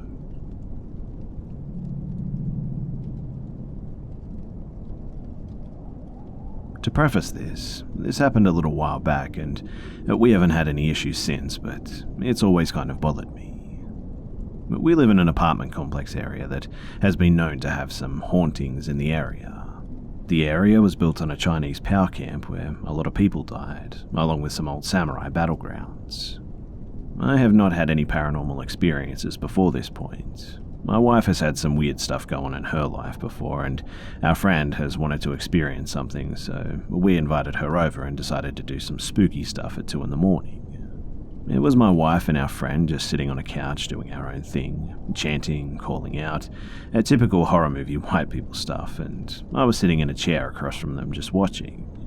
After a couple of minutes of just sitting in my chair, I felt a weird presence, and I saw a flash of a Japanese kabuki, the white mask with the red markings, and a really loud female scream. Think female horror movie off in the distance of the haunted house type. I shook it off, thinking my nerves were just getting the better of me. Late at night, lights out, trying to be spooky, and continued watching my wife and buddy. Another couple of minutes go by, and I feel like someone lightly pushes on the back of my head. Then, the image of the mask and the same scream flash into my head again. At this point, I'm definitely a little bit freaked out. 2 times could still be a coincidence though, right? And then, after another minute or so, I start to feel like I'm about to black out. My vision narrows and I feel the same presence, but much stronger this time, almost like hands in my head. The same mask and scream and flash in my head, and I decided at this point that enough is enough, and I turn on the lights and say that I'm done. Both my wife and my buddy turned to me and asked how long I'd been standing before I turned the lights on. I asked why, because I'd just gotten up. And they said that they thought that I'd stood up about 10 minutes prior and that there was a black shadow figure standing directly where I was sitting. Well, we wrapped up for the night and didn't think about it for a couple of days until my wife started having sleep paralysis. She described a lady with long black hair with a mask that had red markings that came into our room and just stared at her for a long time and then vanished. And mind you, I hadn't even told her about the mask or why I'd said I was done with our spooky outing. Over the next couple of weeks, she'd see her either through sleep paralysis or kind of out of the corner of her eye too. It really unnerved us, and we spread salt, looked into banishing spirits in the house, just a bunch of different Japanese rituals that we could do, and none of it really helped. It all stopped though after we started talking about having a kid and starting a family. All of a sudden there was just no more sleep paralysis, no weird feelings in the house, and nothing since then. We looked a little more into the area and found out that the children around the area have described the nice lady that they play with and protects them. Stops kids before they run into the street and get hit by a car, keeps them away from a hornet nest or centipedes and stuff like that. She apparently plays games and sings to them as well, and we're not sure who she is, but it sounds a little bit like the same lady to us. Maybe.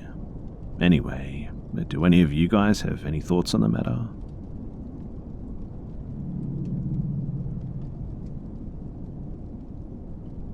When I was 9, I asked my dad for piano lessons. My dad was a professional musician, so he knew a pianist and set up for me to start getting lessons. Scott was actually a great teacher as well. patient and compassionate, and I learned a lot. He was also a really fun guy. He would regularly have weekend bonfires and invite our family, so the adults could drink beer and play rock music, and the kids could just roast marshmallows and run ourselves ragged on his property. But my dad has 3 daughters, me the oldest, and was seeing a woman who also had 3 children, so every weekend there were 6 of us. Scott loved to play with us, and we thought he was the funnest guy for always taking time to hang out with us, all between about 5 and 12. He would let us dress him up and pounce on him, and he loved to tickle us. I know you're seeing red flags go off now, but we didn't at the time. We just liked that an adult thought that we were fun. I actually have a cassette tape of us recording a fake news broadcast when he barges in for a tickle attack. I can't find the cassette player to listen to it, but I'm not sure I even want to. Anyway, as I started to get a bit older, the oldest girl at 11 or 12, I started to notice Scott was showing me favoritism. He loved when I drew him pictures, liked having me on his lap. When he took all the kids in a short ride around the block on his motorcycle, I got the longest ride. He took me all the way to Target and bought me a dress that was way too short and showed my legs off. When we were sunbathing at a beach party once, I could feel him just staring at me through his sunglasses. And here's the thing. The thing that creeps me out the most is back then, I loved the attention. I was in constant competition with 5 other kids, the older, rowdy teenage boys and younger girls. I didn't cause any problems for my dad and his fiancée, so I didn't need any special attention. But Scott paid lots of attention to me, and it made me feel mature and interesting. At some point, he and my dad drifted apart though. The band got a new pianist and we stopped going to his bonfires. I had already quit taking piano when I was 11 and started learning the clarinet instead. I didn't really think about it for a while, but then one day when I was 16, my dad called me and my sisters in for a family meeting.